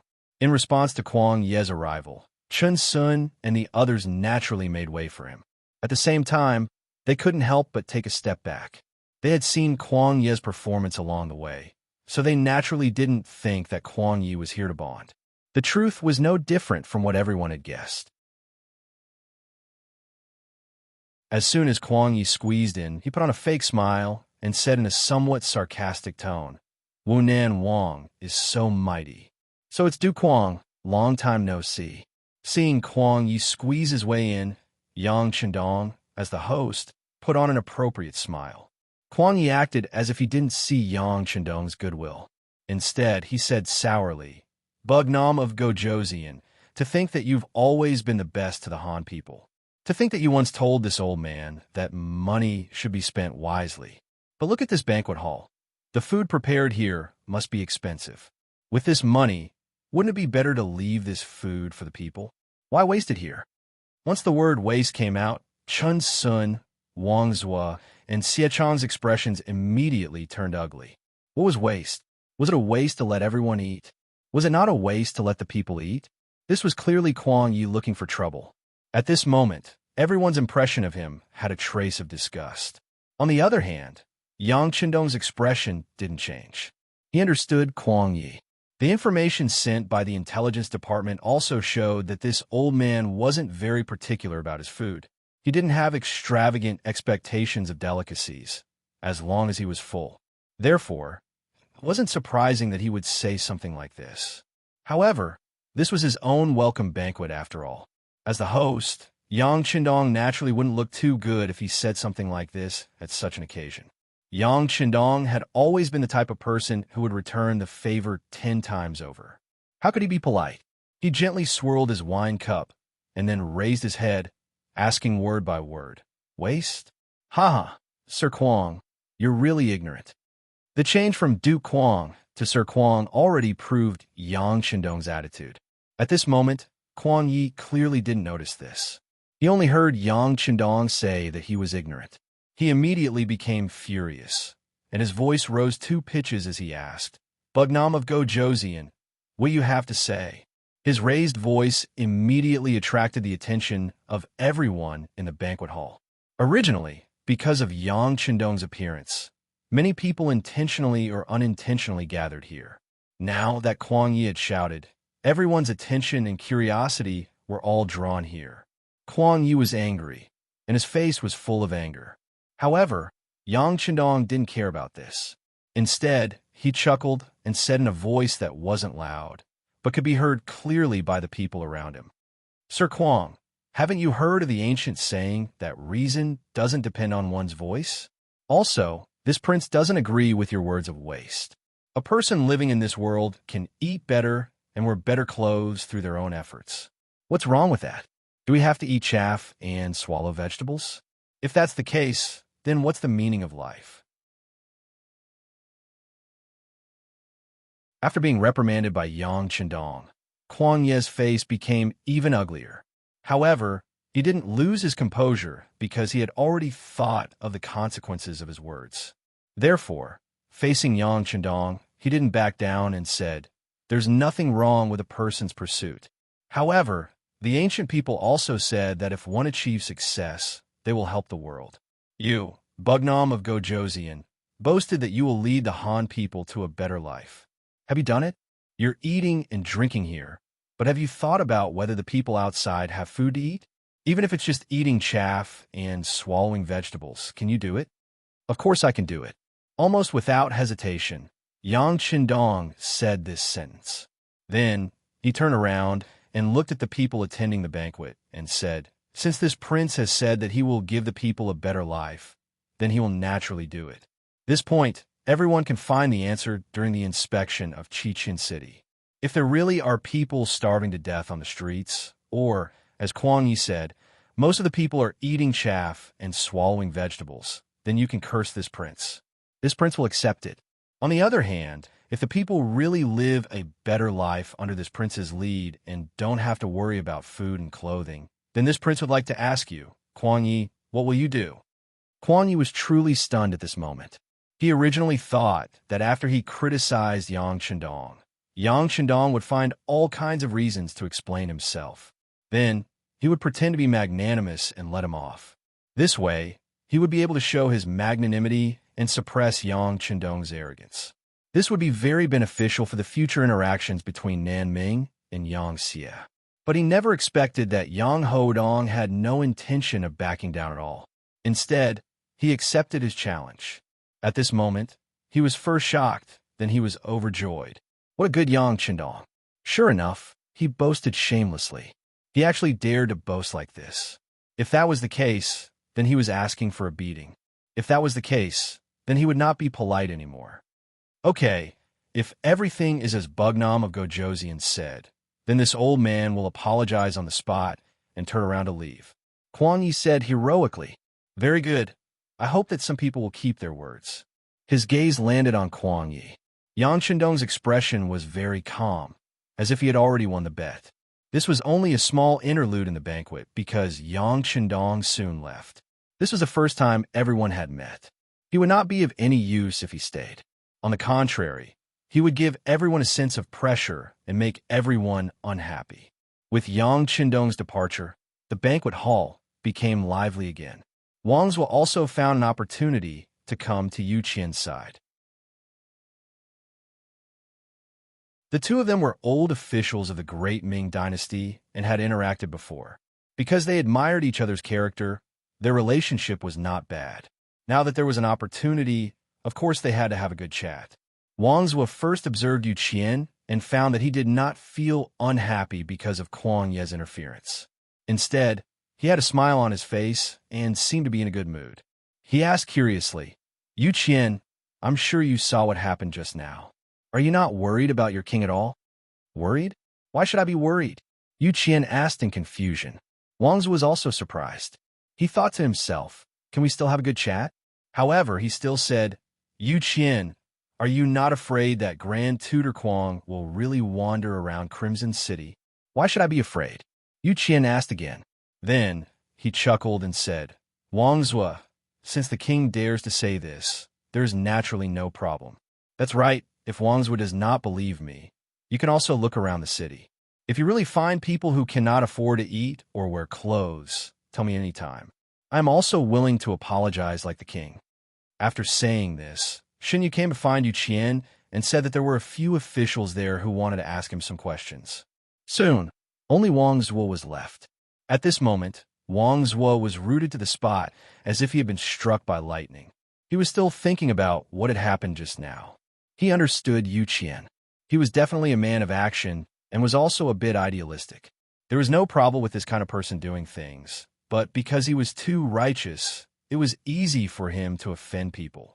If he wanted others to admire him, it was basically impossible. This kind of person would not boast. But what did he just say? He even told him to look around the city. If this wasn't boasting, then what was?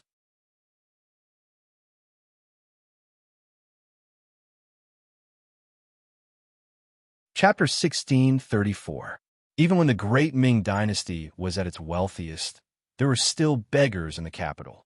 That was something that the emperors of the Great Ming Dynasty could not achieve even after putting in so much effort. How many years had it been since Crimson City was built? How could there not be a single person who could not afford to eat? Also, what did Yu Qian call Yang Chendong? King. That was not king, but king. Even though it was just a single word, there was a lot more to it. This was enough to prove Yu Qian's admiration and even trust towards Yang Chendong. What kind of person was Yu Qian? He was definitely a role model for all officials. He would only treat the commoners well and would never lower his head to the nobles. Even when he was in the Great Ming Dynasty, the emperor was unable to make him lower his head. But now, he actually respected Yang Chendong so much. What was going on? Could it be that Yang Chendong's kindness towards the commoners had surpassed Yu Qian's understanding and had gained his recognition? Could it be that the truth was as Yang Chendong had said, that there were no commoners in Crimson City who could not afford to eat? No, that's impossible. A voice shouted in Wang Zhuo's mind. Since ancient times, there had never been a dynasty that could provide enough food for all the commoners. At most, 60 to 70% of the commoners would have sufficient food and clothing. After all, not everyone was willing to work hard. There would always be those who were lazy. Shaking his head, Wang Zhuo could not understand. However, Wang Zhuo had already made up his mind. While he was in Crimson City, he had to walk around and see if Yang Chendong and Yu Qian were lying or if it was the truth. If the commoners were truly living good lives, wouldn't that mean that Yang Hodong was not only skilled in war, but also in governance? If that was the case, it would be a blessing for the commoners to hand the Southern Ming Dynasty over to him. On the other side, Kuang Yi also retreated, and Captain Ku Hong quickly came up to welcome him. Kuang Yi was in good spirits. It was clear that the bet from before had given him quite a bit of confidence. When he saw Ku Hong and the other two centurions, he said excitedly, "Tomorrow, all of you will split up and have a good look around the city. Oof. Let this old man expose Bugnam of Gojoseon's lies." Of course, Kuang Yi didn't think that all the people in Qiqian City could have enough food and clothing. This was simply impossible. As for why Yang Chendong dared to say this, it must be because the other party was prepared and would hide those people. Since that was the case, as long as they looked carefully, there was no need to worry about not finding any clues. At that time, he wanted to see how ugly Yang Chendong's expression would be. At that time, he would use this momentum to raise the diplomatic issue between the Southern Ming Dynasty and Yangxia. Presumably, there would be a breakthrough. Facing Kuang Ye's orders, Ku Hong and the other centurions naturally couldn't help but nod. Although they were shocked by Yang Xie's generosity and were envious of the Yang Xie's lifestyle, they knew that their families were still in the southern Ming dynasty. They would eventually have to go back, so they had to listen to Sir Kuang Ye's words. At this time, it wasn't just Kuang Ye. Many people were also doubting Yang Qindong's words. Those who could join the observation group were naturally wealthy, but this didn't mean that they hadn't seen poor people or beggars before. After all, it was precisely because there were poor people that they were called rich, right? Many people also decided to look around tomorrow. They didn't believe that Bugnam of Gojoseon could hide those people so well. They didn't believe that they couldn't find a single one of them. When the banquet ended, many people made such a decision in their hearts. But for most of the family members, they were attracted by the neon lights on the road outside the hotel. Looking out the window of the hotel, people were walking to and fro on the streets. Under the illumination of the straight cement road lamps, everyone was talking and laughing. There were even some young people walking on the streets hand in hand. They didn't care about the gazes of outsiders at all. And from their clothes, they were all wearing bright clothes. Everyone had a happy expression on their faces. This scene was impossible to see in the capital of Nanjing. First of all, there was a curfew in the capital. Once night fell, no one was allowed to walk on the street. How could there be any excitement? Second, even if there was no curfew, it was dark everywhere. If one wasn't careful, one would step into a ditch. Who would be willing to go out in such an environment? As for the third, there were no entertainment facilities in the capital at night. Even if one went out, what could they do?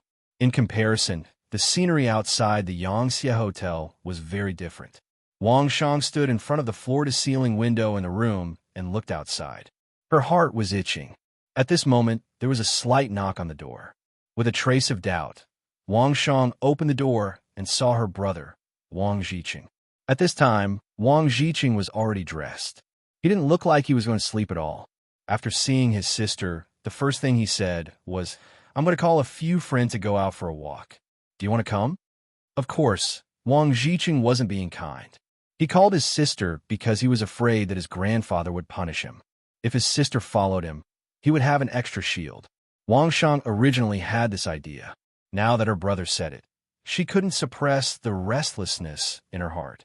She immediately nodded and said, Okay, wait for me to put on my coat."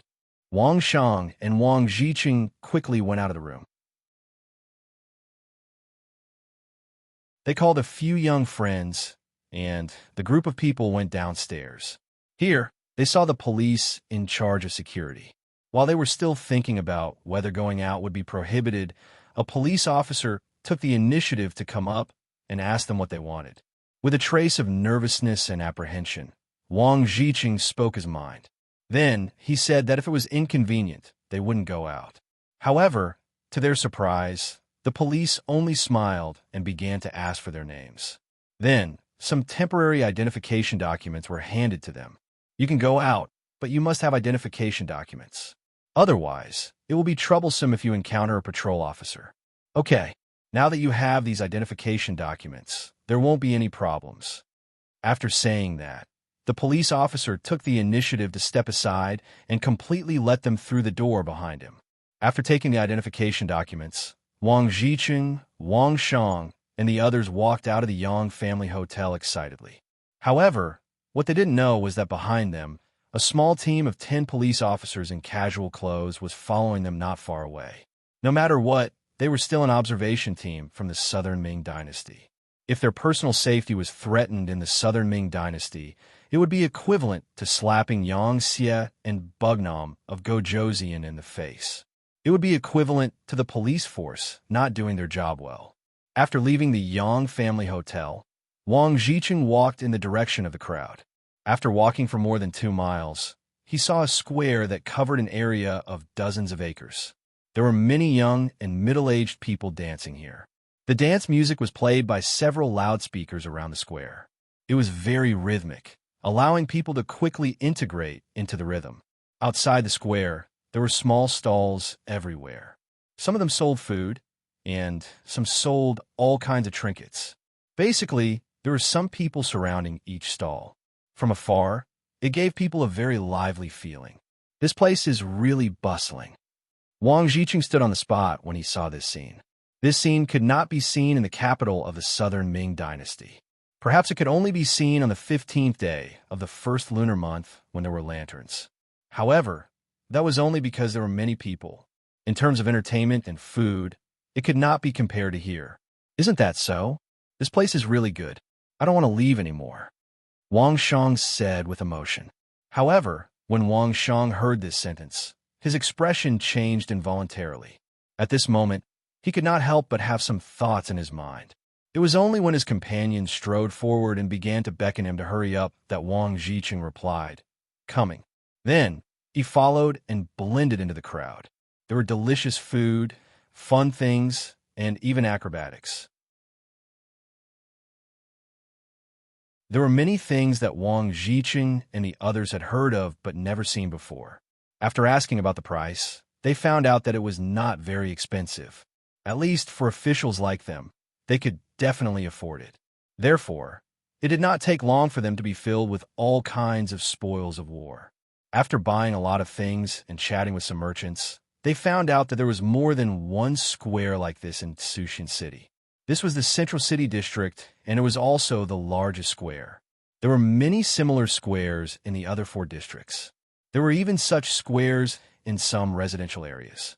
However, due to the large population, most of the squares were not as lively as this one. Hearing that there was more than one such place, Wang Jiqing was truly shocked. Out of instinct, he asked the merchant about the taxes. He had estimated that every stall was extremely lively. There were many people lining up in front of it. In this way, there would be a lot of transactions in one night. The profits would not be small, so the business tax should be quite high. Ah, you're talking about the business tax. We're a small business, so it's only 10%. The stall owner was clearly someone who was willing to chat. There was no taboo on this topic. 10% business tax? How do we collect that? Wang Jiqing was puzzled. He finally understood that 10% of the transactions in one night would be used to pay the tax. However, how would the tax collection department know how many transactions there were? Damn it, Bugnam of Gojoseon has created such good conditions for us Han people. Of course, we have to be content. Naturally, there are also people who are unaware. However, there are many workers in this square. They will secretly record the transactions of the stalls and compare them later. If anyone was caught for tax evasion, they would be locked up in prison and forced to do hard labor. With such a good life in front of them, no one dares to play with such thoughts.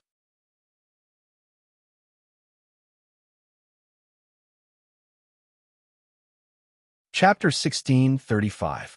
Self-Awareness. Hearing this, Wang Jiqing was extremely surprised. However, when he calmed down and thought about it carefully, he was relieved. If it was him, he would not play any tricks on the tax system in such a good environment. Moreover, the boss had just said that there were people who were caught for tax evasion and were treated as examples. This was enough to deter others. With such soft and hard methods, it was no wonder that everyone would cooperate fully. Naturally, all of this was based on the fairness of the tax collectors. If it was in the southern Ming dynasty, who knew what those small officials would do for their own selfish reasons? In the end, even a good policy needed to be implemented by people. If the right people could not be found, no matter how good the policy was, it would be a waste. However, the Yangxie was extremely strict with the corruption of officials. Officials could not do business. This was already an iron law. Reputation and money could not be taken away by one person, right? Officials also had to regularly assess their performance. If their performance was poor 3 times in a row, they would be fired. This was the saying, the capable are the top, and the mediocre are the bottom. Officials were strictly prohibited from using their authority and receiving benefits. Once discovered, 3 generations of officials were not allowed to do business, and 5 generations were not allowed to be officials. Then, they could only rely on working for others to earn money. Facing such a severe punishment, there were not many people who dared to test the law. Speaking of which, under such a severe punishment, the treatment of officials was really good. Not only were their monthly salaries high, but they also enjoyed 2 holidays a year. During the holidays, there were also subsidies from the government, allowing the officials to walk around and look around. With the basic salary, it was very easy for an official to support a dozen people. There are also various protective measures for officials. For example, if an official was sick, they could be reimbursed. In other words, it was basically free. There was also a pension for officials when they retired, which could ensure that they could live well in their old age. With all kinds of protective measures, the officials did not have any worries and could do things without worry. This was completely different from the Southern Ming Dynasty officials, who relied on their salary as a supplement and corruption as their main source of income. As an official in the Southern Ming Dynasty, if there was no gray income, it was basically very difficult to survive. This directly led to the big officials being greedy and the small officials being greedy. Regarding all of this, even Emperor Ingzong could only turn a blind eye. He couldn't be ruthless.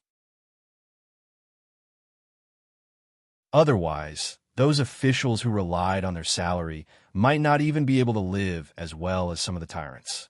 If that was the case, why did he do that? How could he not hear it? Qianli became an official only for wealth. That night, Wang Zhiqing heard a lot and saw a lot. His mind was almost stuffed with thoughts. His thoughts suddenly seemed to have entered another world. He suddenly realized that some things could be done this way, and they could be done even better after doing so. In the same small courtyard, Yang Lu was sitting on a chair listening to Yang Ying's report. "Master, the people we sent out have returned. They said that the members of the observation group are accompanied by the police when they go out, so there is no chance to make a move." No chance? Yang Lu's face showed displeasure. For others, the arrival of the observation group from the Southern Ming Dynasty might not be obvious. They might just think that Yang Xie was expressing his goodwill to the Southern Ming Dynasty. However, Yang Qindong was very clear that this was clearly Yang Qindong trying to win people's hearts and show off his muscles. Perhaps when the observation group returned to the Southern Ming Dynasty, waves would rise. At that time, Emperor Ingzong would suffer the consequences of his own actions. In order to prevent Yang Qindong from achieving his goal, Yang Lu was prepared to sabotage. If someone in the observation group was killed, the most important person would be killed, then the observation group would be in danger. Then, they would no longer have the mood to stay in Crimson City. Naturally, this plan would be ruined. However, he didn't expect that the police force would be dispatched. However, Yang Lu still said with some dissatisfaction, "From what I know, the Wolfang Special Forces is not in Crimson City. It's just a few policemen. Can they really stop the assassins we sent out?" Seeing that Yang Lu was doubting his ability, Yang Ying quickly explained, "Master, the strength of the police force is not bad. Especially in the past few years, because of sufficient funds, the police force has undergone a lot of training. Although they may not be able to display the strength of a real soldier on the battlefield, they're still quite capable in the area of local protection. Of course, no matter how powerful they are, they can't be compared to our people. However, if our people make a move, I'm afraid it will be difficult to escape from the police force. After all, there are too many of them. Just in Crimson City, the police force has reached more than 60,000 people. It's difficult for two fists to fight against four hands. Once our people are caught, I'm afraid it will affect the later part of the plan." Listening to these explanations, Yang Lu could only put away his thoughts of sabotaging. However, he still muttered in dissatisfaction, "There are more than 60,000 policemen in Crimson City. Are they crazy? How much money do they have to spend?" At this point, Yang Lu couldn't help but let out a long sigh. When it comes to money, Yangshi is really not short of money now, especially when the Navy is constantly winning. Under their strong ships and cannons, it doesn't take long for the various countries and forces that are targeted by them to be hit hard, and then they can only choose to surrender.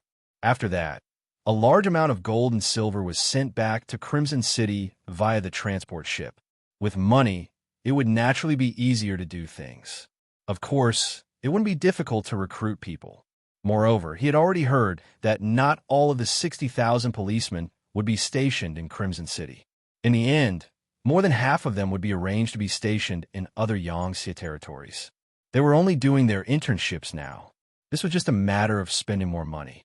Thinking about the 60,000 policemen, there wouldn't be any problems with the safety of the 15,000 South Ming observation group. If he really wanted to make a move, the chances of him being caught were very high. In the end, he could only shake his head and say to Yang Ying, "Then forget it. This risk isn't worth it." "That's right," Yang Ying agreed. Then he seemed to have thought of something and said, "Zhu Huiyun isn't to blame. If he had attacked with all his might, Yang Qindong would have died in Yunnan Manor, and Mo Gue wouldn't have died." That's right. Mo Gue was Yang Ying's confidant. The uncleing that Mo Gue mentioned was Yang Ying. Unfortunately, because of Zhu Huiyun's carelessness, Mo Gue died in the end. When he heard the news, Yang Ying was really sad for a while. Not to mention Yang Lu and Yang Ying's helplessness. The next morning, Wang Songshi saw that it was time for breakfast. Her grandson and granddaughter weren't up yet, so she went outside the room and woke them up. When two of the family of four were yawning during breakfast, Wang's face became ugly as he said, "I told you guys to rest early. Look at you guys. Didn't you sleep last night?" "We slept, but it was too late," Wang Shang said casually. As soon as she finished speaking, she immediately covered her mouth with her right hand. Obviously, she knew that she had spilled the beans. Seeing that his sister had confessed so quickly, Wang Zhiqing sighed at his sister's lack of composure and took the initiative to confess everything to Wang Zhua. At the same time, he also told him what he had seen and heard that night. At first, Wang Zhua was eating while listening, as if he didn't pay much attention to it. Young people were curious about everything and liked to join the fun. It was normal for him to have such a reaction. However, when he heard about how lively the square was and how there were over 10,000 people gathered there, his expression finally changed. He put down the chopsticks in his hand and listened attentively. From time to time, he would nod his head and cooperate with Wang Zhiqing's explanation. Finally, Wang Zhiqing gave a general idea of what had happened. He stopped and took the initiative to drink a mouthful of porridge.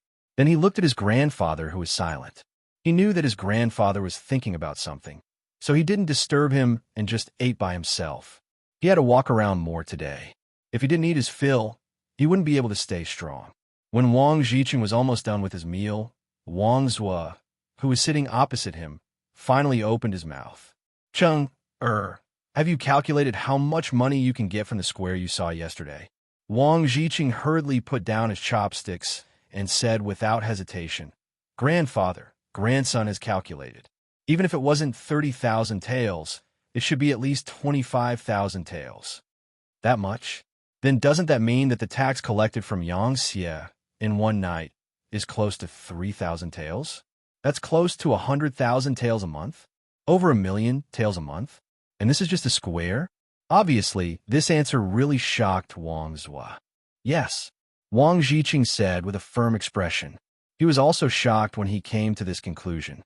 It had to be said that this was because the quality of the food and the quality of the goods sold in the square was good. In addition, there was a lot of traffic. Moreover, the people of Qian City seemed to be very wealthy and didn't lack money.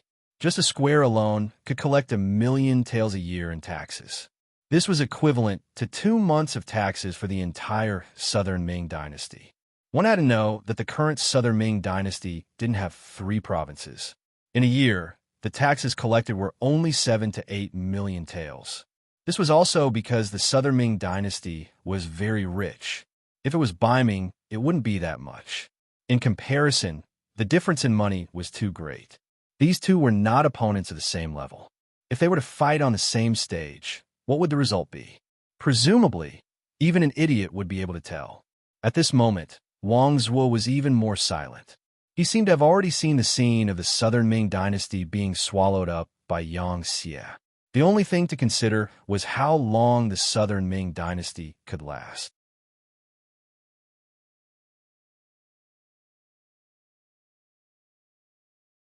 Chapter 1636. Although there were all sorts of delicious breakfasts in front of him, Wang Zhuo was unable to swallow any of them. When he saw that his family had finished eating, he stood up resolutely. He had decided to properly observe and investigate Crimson City. He wanted to find out where the drawbacks of this city were. Not only Wang Zhuo, but basically all the members of the observation group left Yangxia Hotel after breakfast and headed in different directions. They were followed by a large number of police officers. This was for their safety, so no one objected to it. More than 10,000 members of the observation group were like gusts of wind, blowing in all directions of Crimson City. Very quickly, several city districts were filled with their people. Some factories were also filled with their people, and some shops and department stores were also filled with their people. After an entire day, all the way until evening, these people began to return one after another from all over the place. If one observed carefully, they would notice that most of the officials had a serious expression on their faces. Only the accompanying family members, especially the children, would reveal ignorant smiles. Clearly, this day's visit allowed everyone to see the strength and potential of Crimson City. This day's visit allowed everyone to see the huge gap between Southern Ming and Yangxia. This day's visit allowed everyone to see the prosperity and beautiful life of Crimson City. If it wasn't for the purpose of nitpicking, even Kuang Yi had to admit that Crimson City was a very suitable city to live in. The security here was stable. If one had money here, one could sell many things. If one didn't have money here, as long as one was willing to work hard, one could also earn a lot of money and live a better life. The commoners here were not as sickly as the commoners of the Southern Ming Empire. On the contrary, they were full of vigor and walked with a spring in their step. When the commoners here walked on the streets, they walked as if they were flying. They knew that time was money and were using every minute to work hard. The commoners here had more and better prospects for the future. They were far from the lazy and dispirited Southern Ming Empire commoners who did not know where to go. The commoners here, the more they compared, the greater the gap. The hearts of the Southern Ming officials became heavier and heavier. Kuang Ye's mood was very bad today. He brought Ku Hong and the other two and split into two directions to look for the citizens who couldn't afford to eat in Crimson City. Unfortunately, they didn't find any. There were as many factories as there were hairs on a cow in Crimson City, and there were also many jobs. As long as one had the strength to survive, one could live a good life after suffering a little. As for those who didn't work, they had long been sent to the labor camp by the police. This wasn't done because of the Southern Ming Observation Group, but because it had always been one of the rules. In Yang Qindong's words, some people needed to be taught a lesson. If they didn't teach them a lesson, they wouldn't know how precious their freedom. The facts also prove that Yang Qindong's ruthless methods were correct. Once someone was identified as a lazy person, the local resident committee would report it. Once it was reported twice in a row, the police would take action and arrest them on the grounds of laziness and send them to the labor camp. Although this was a bit unreasonable, the effect was good. Because after these people were released, they became diligent. Compared to not being able to get money and freedom after working in the labor camp, it was better to work hard after being released. At least they not only had freedom, but they could also use the money they earned. Under such a policy, it was naturally impossible for Kuang Yi to find the kind of people he mentioned. But only one day had passed. Kuang Yi wasn't discouraged. He decided to continue his search. On this night, when everyone gathered in the hotel to eat dinner, Yu Qian and Shun Yu came again. During the day, the two didn't appear and didn't accompany anyone to look at any place. They were completely free. After a day of observation and visit, they believed that the Southern Ming Observation Group should have a basic understanding of Crimson City, so they appeared again. When they appeared this time, the two gave the Southern Ming Observation Group a big gift, which was 370,000 yang coins. Previously, in order to welcome the Southern Ming Observation Group, Yang Qindong took out 5 million silver and 370,000 yang coins. The silver was used to entertain, such as food and accommodation, in the end, had to be paid to the Yang Qindong. Although these were all Yang Qindong's businesses, it was equivalent to putting his left hand into his right pocket. This was also to prevent people from reaching out their hands. The silver was used to entertain, but the yang coins were to be given to the observation group. So when Yu Qian and Shun Yu said that as long as they were in the observation group, regardless of age or status, everyone would receive 100 yang coins. Many young people jumped up in excitement. Unlike the Southern Ming officials, these young people didn't have any intention to nitpick. They were here to broaden their horizons and have fun. Today, many people went to the Yang family's department store because the things that were the most complete and the best in the entire Crimson City. After arriving at the Yang family's department store, they really saw a lot of things that they liked, especially the exquisite watches that could keep track of time, as well as the bicycles and electric scooters. They couldn't bear to part with them and were unwilling to put them down. Unfortunately, these things couldn't be bought with silver. They needed yang coins. When they were really worried about what to do, Yu Qian and Xin Yu came and gave them yang coins. How could they not be happy? Although they couldn't buy anything with 100 yang coins, they could borrow it from others. In this way, if they gathered together, it would be a large sum of money and they could buy the things they liked. So after Yu Qian and Xin Yu announced this decision, they jumped up in joy. Then, whether it was their parents or grandparents who came with them, they all asked to borrow yang coins. The officials who only cared about learning and watching the changes in Crimson City didn't know the importance of yang coins. When they saw their family members asking for it, they didn't pay much attention and took out the 100 yang coins that they had just received. After the young people received the yang coins, they were naturally elated. They were all overjoyed. Tomorrow, they could go to the Yang family's department store and buy the things they liked. After Yu Qian and Xin Yu saw that the staff had finished distributing the coins, they continued, "Everyone, tomorrow you can go to any factory in Peasant City other than the palace, even the military barracks. If you're willing to go, you can also go to any factory in the city. However, you must apply a day in advance. If you want to go, you could tell our staff later. After the necessary registration, you can go to any place you want to go tomorrow." Is this true? The Minister of Personnel, Chun Sun, immediately stood up from his seat.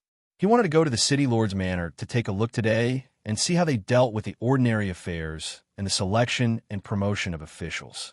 However, considering that this should be a secret, he didn't ask.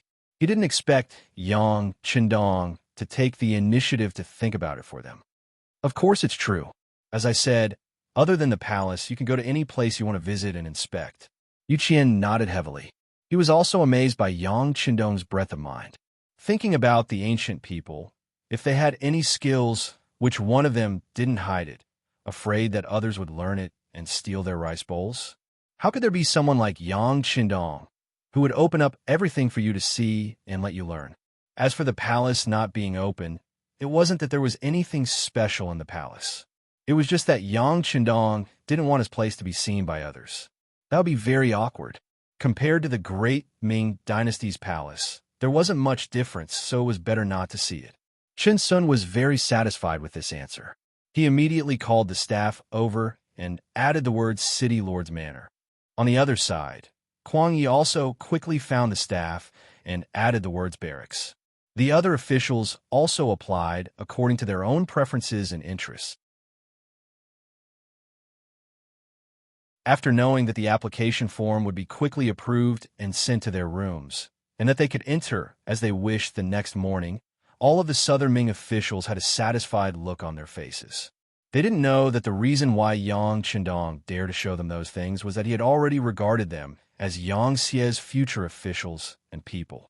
Since everyone would be a family in the future, what was the big deal about seeing what a family looked like in advance? That night, whether it was the officials or their family members, they were all very satisfied. Even the people who went to the night market at night decreased a lot. Obviously, they all wanted to have a good night's sleep so that they would have the energy to go to the goal they had set. After Yu Qian and Shun Yu completed the task, they sent someone to report the results to Yang Qindong. There was only one answer they got. Although they showed them, yang coins were absolutely not allowed to be exchanged. Even if the officials came to the door in the name of catching up, they were not allowed to exchange in private. Whoever dared to violate the rules would be severely punished. The reason why they weren't allowed to exchange silver for yang coins was because of Yang Qindong's small scheme. He was still counting on yang coins to attract these officials. If they really exchanged yang coins, then everything would be meaningless. Yang Qindong had already heard about the private exchange of Yang coins from Yang Wu. Some Yangxie officials, because of their large families and businesses, needed more money to support them. They couldn't be corrupt, but they were very lustful. They married a lot of wives and had a lot of children. Their lives were a bit tight. Taking out the Yang coins from their monthly salary to exchange for silver was undoubtedly the best way to make money.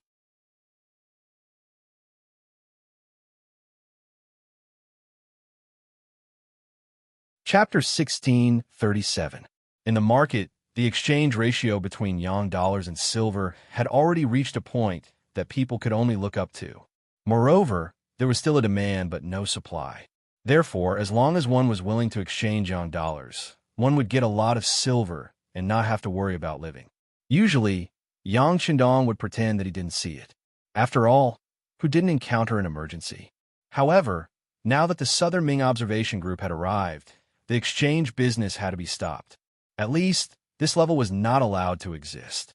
This way, he didn't have to worry about the Southern Ming officials being able to satisfy his requests and wishes. With Yang Qindong's instructions, Yang Wu accepted the order and left. However, he knew that the exchange business would be over before tonight. After all, this was an order personally given by Bugnam of Gojoseon. Once violated, even if there were a few heads, it wouldn't be enough to chop off. Even so, who would take the initiative to seek death? The Southern Ming officials didn't know that by the time they realized the importance of Yang dollars, everything was already too late. Just like when Jing, a fellow member of the Brocade Guard who came with the observation group, after learning about Yang Bai, he immediately arranged for a fast boat to leave Qiqian City and go straight to the capital of the Southern Ming dynasty. He had long heard that there were many good things in the Yang family's department store, and that Yang Bai was not the only one who could buy them. In the past, he didn't have it. Now that he had to gather it and buy the things that he couldn't afford in the past.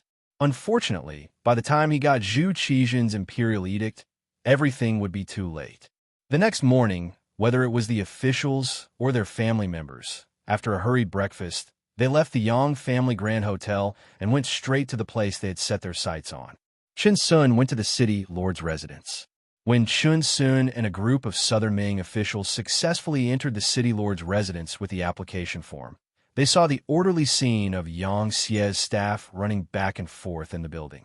Unlike the Southern Ming court, the officials here walked with the wind. Many times, their footsteps were hurried or jogged. They all looked very busy. Compared to the Southern Ming officials who walked with steady steps, it was completely different. This way, you can train your body and also improve your work efficiency. After all, Yang Xie has dozens of provinces and regions under his control. There are many things that he has to deal with every day. The person in charge of accompanying them was an official sent by the city lord mansion.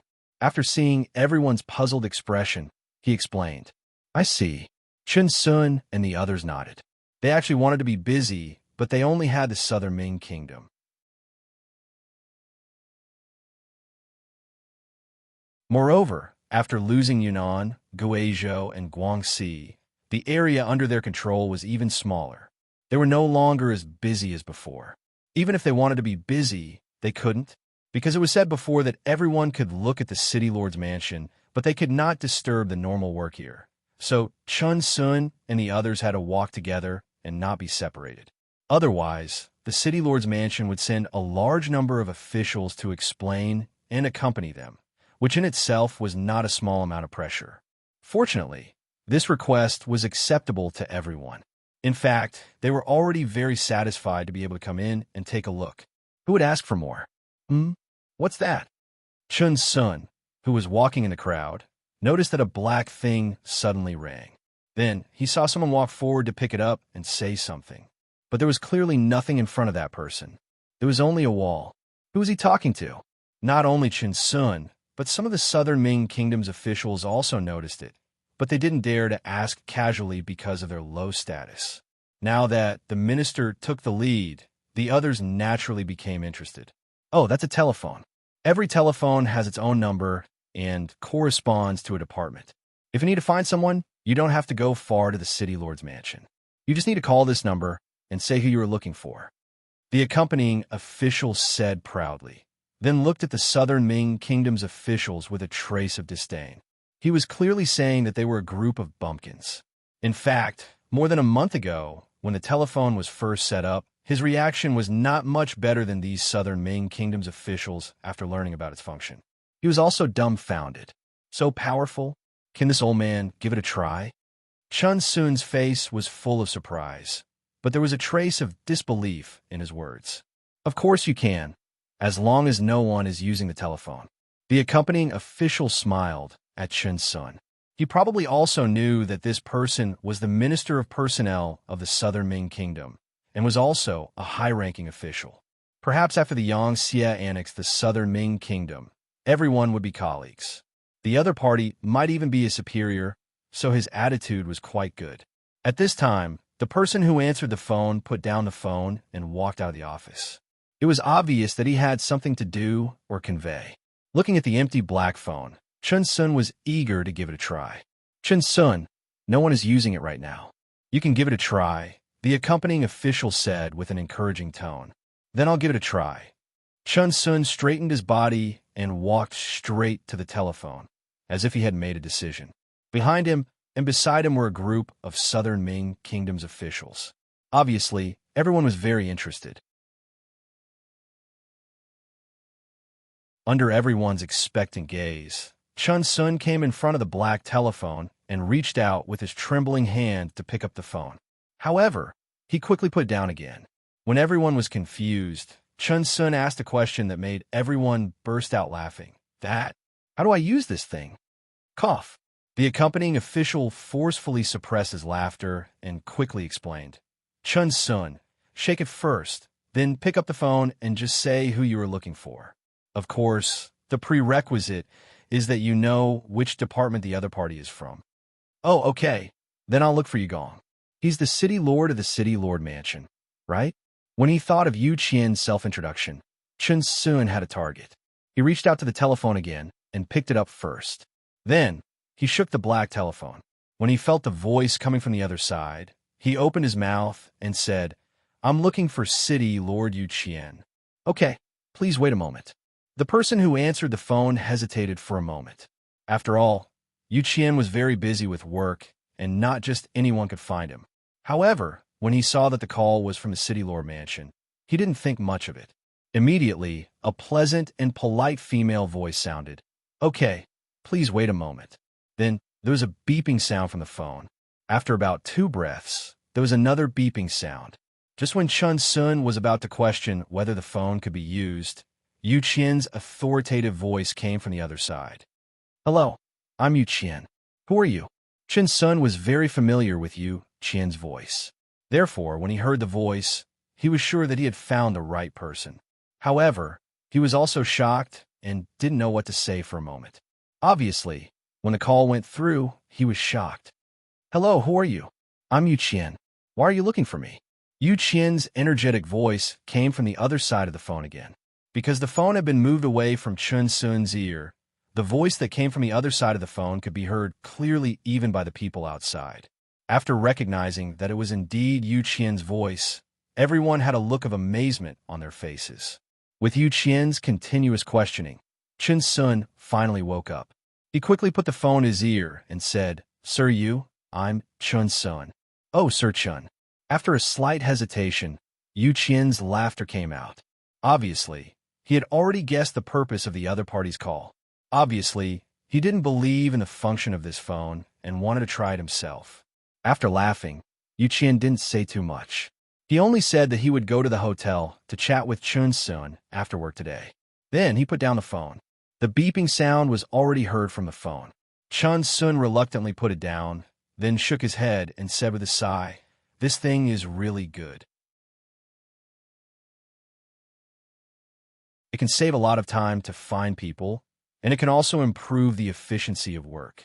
By the way, I wonder where this phone can reach. As long as it's a place with a telephone line, you can reach it.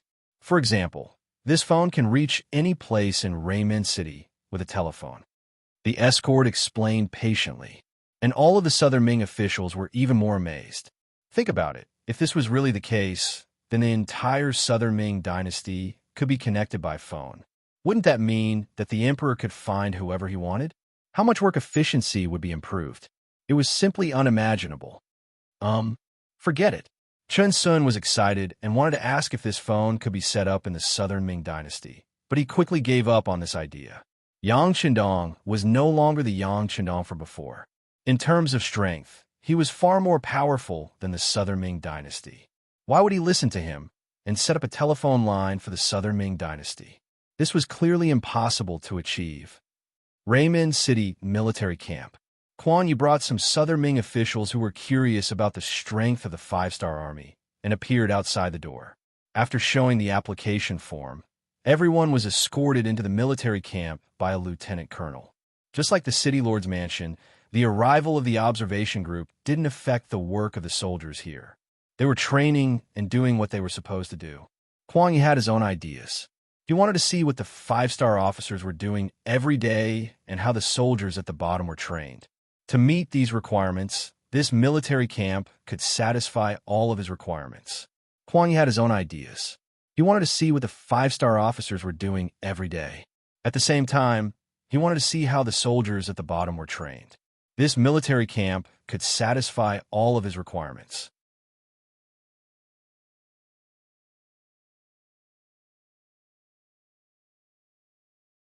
Chapter 1638. After entering the military camp on a flat ground, a group of five-star soldiers wearing vests were undergoing training for a 500-meter special obstacle course. Although it was already November, because of the unique climate of Crimson City, it was still very warm. Especially under the training, the soldiers were sweating a lot, so they were wearing very cool clothes. What a disgrace! Quan Yi said angrily when he saw the soldiers' attire. The Southern Ming dynasty's army was very strict about appearance. Even during training, they paid attention to the attire because it represented the face of the country. Since when did they dress so casually like the five-star army? Although this simple attire could allow the body to relax, the generals didn't dare to do this during training. If anyone dared to do this, they would be impeached by the civil officials and be heavily punished. This was the fundamental difference between two different systems. Quan Yi said angrily. Clearly, his education didn't allow soldiers to do this. However, this was the five-star army's barracks, so he couldn't question it. On the other hand, Ku Hong and the others behind him were deep in thought. Ku Hong had led soldiers before, and at the highest level, he was a vice Qianhu. Therefore, he was very clear about what the soldiers needed. Not to mention the difference between the five-star army's training and theirs. Just this casual training was enough to make people envious. As the saying goes, every field has its own specialization. Soldiers should train in the most relaxed environment and not be limited by their attire, which would affect the results of the training. Of course, this was only what he thought. Without orders, no one dared to do this. Therefore, Ku Hong was a bit envious of the soldiers who were training. The 500-meter obstacle course. It trained a person's stamina, endurance, agility, strength, and coordination. Later generations had already proven that this was a very scientific training method. And now, the soldiers who were at the lowest level had to go through this kind of basic training if they wanted to become a soldier of the five-star army. It was also through this kind of training that the soldiers' bodies were greatly strengthened. On the battlefield, not only could they kill more enemies, but they could also protect their own safety. On both sides of the training ground, there were two temporary shelters. In each shelter, there were two military doctors wearing white coats. Beside them, there was a large water jug with drinks that could relieve the heat. This was to ensure that the soldiers could quickly replenish themselves when they were short of water. Not far away, there were specialized examiners. They were holding pen and paper to record the soldiers' performance. This was to ensure that the outstanding people would be promoted, the qualified people would stay, and the unqualified people would be kicked out. In fact, after a period of time, there would always be soldiers who were fired. Of course, they wouldn't directly withdraw from the military camp and return to being civilians. Most of them would be sent to the police force to continue their duties for the safety of the people. Only a very few people would return to being civilians because of their poor quality. This way, they could maintain the absolute strength of the five-star army. This was also the reason why the five-star army was so famous. Every time there was a recruitment drive, young civilians would fight to join the army. If it was during the recruitment drive, no one would dare to do so. The reason for this was, in Yang Shandong's words, sweat more during training and bleed less during war. If one knew that they could not do it, but still sent them to the battlefield, it would be a sign of irresponsibility for their lives. If these words were said by someone else, there would definitely be a lot of doubts. However, it was completely different when it was said by Yang Shandong. It was the absolute truth. Not to mention, the soldiers selected from this military camp were not ordinary soldiers. There was a high chance that they would enter the Cold Vanguard Army in the future. Naturally, the selection process would be stricter. Kuang Yi could not swallow his pride, so he asked Kahong and the others to ask in detail. When they learned more about the situation from the medical officer, the recording personnel, and the security personnel, when they reported it to Kuang Yi, it could be seen that everyone's expression was somewhat unsightly. After all, the five-star army was a potential enemy of the Southern Ming Empire. The stronger they were, the more uneasy the enemy would feel. Let's go and take a look at the other places. Kuang Ye's face darkened. He turned and walked towards the interior of the military camp. He had heard the sound of guns just now, so he wanted to see what the five-star army was doing. This was a shooting range. Hundreds of soldiers who had become qualified Cold Vanguard Army soldiers were doing target practice here. With regards to Kuang Ye's arrival, regardless of whether it was the commander or the ordinary soldiers, they acted as if they did not see him. They continued to aim, fire, report the targets, and record. When he heard the results of the report, Kuang Ye's expression became even uglier. He turned his head and nodded at Kahong. The latter nodded in agreement. Then, he jogged to the side of a recording personnel and humbly asked for guidance. "May I ask, how often do you guys do target practice like this? Aren't you guys wasting gunpowder like this?" If it was someone else who asked this, the recording personnel would definitely think that the person was an idiot. This was because everyone in the military camp knew that the munitions factory in Crimson City could produce more than 100,000 bullets every day. In order to improve the military quality of the soldiers, target practice was only a form of training. It was to allow the soldiers to reduce casualties on the battlefield and kill more enemies. How could there be a waste of gunpowder? However, when they saw that the person asking the question was from the Southern Ming Empire's observation team, they immediately understood that it was a country bumpkin asking questions. Right now, in the eyes of the Yang Xie staff, the Southern Ming Empire was a country bumpkin. Not long ago, the great Ming Empire's high and mighty aura no longer existed. In other words, they were looking down on the great Ming Empire. Just like in history, when China was lagging behind, they were looked down upon by others. This was especially so for the Westerners. Backwardness and poverty were synonymous with China. They had already forgotten that when we built cities with millions of people in Bienliang and Hangzhou, the largest city in Europe, Venice, only had a population of 100,000. Moreover, whether it was the nobles or the commoners, they all urinated and defecated on the streets. Their civilization was far behind ours. However, reality was reality. If you were lagging behind, you would be beaten up. This was an absolute truth. If you were lagging behind, you would be looked down upon.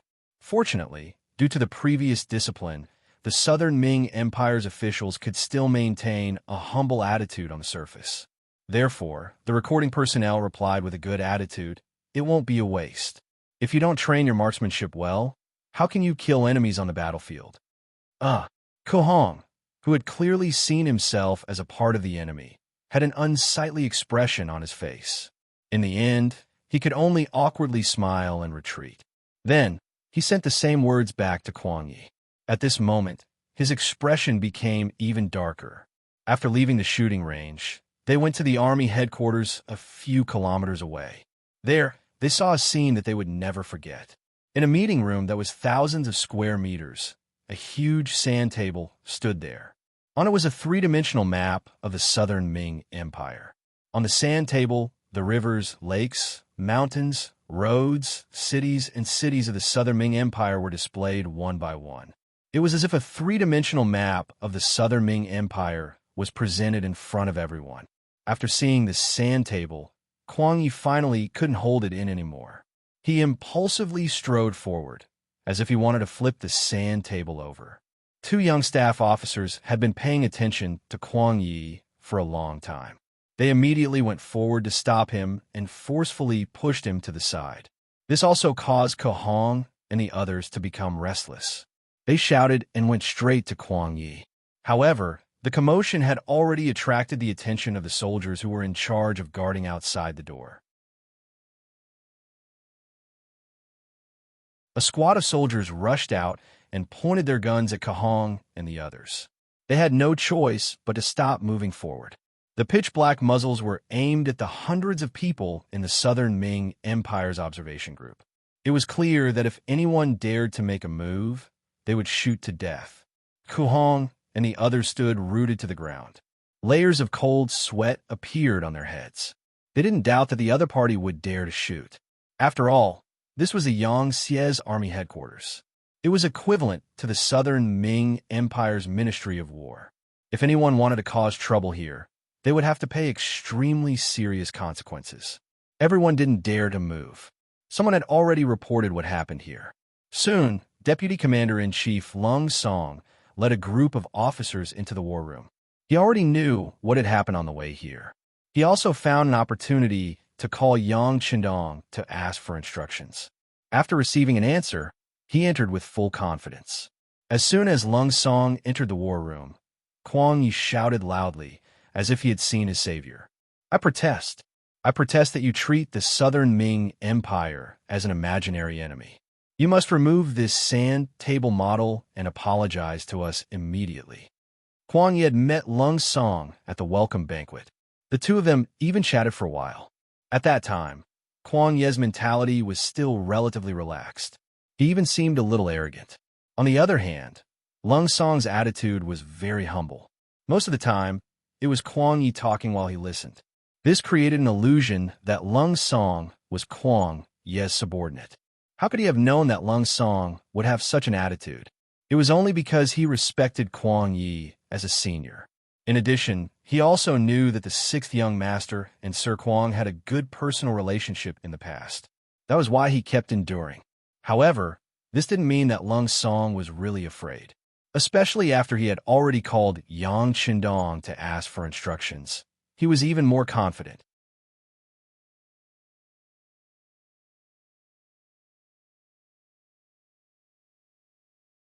Chapter 1639.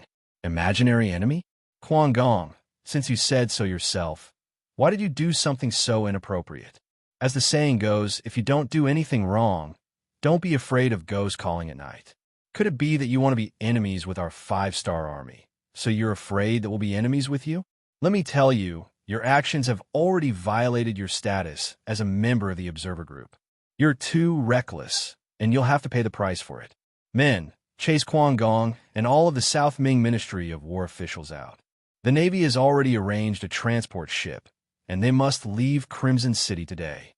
After saying this in an unquestionable manner, a group of officers immediately began to carry it out. Because not all of the Ministry of War officials and their families were here, they had to search for them. Then, they would be kicked out of Crimson City.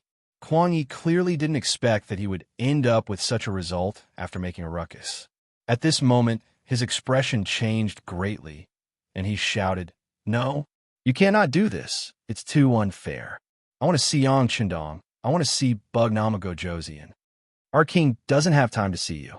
Also, have you forgotten the bet from before?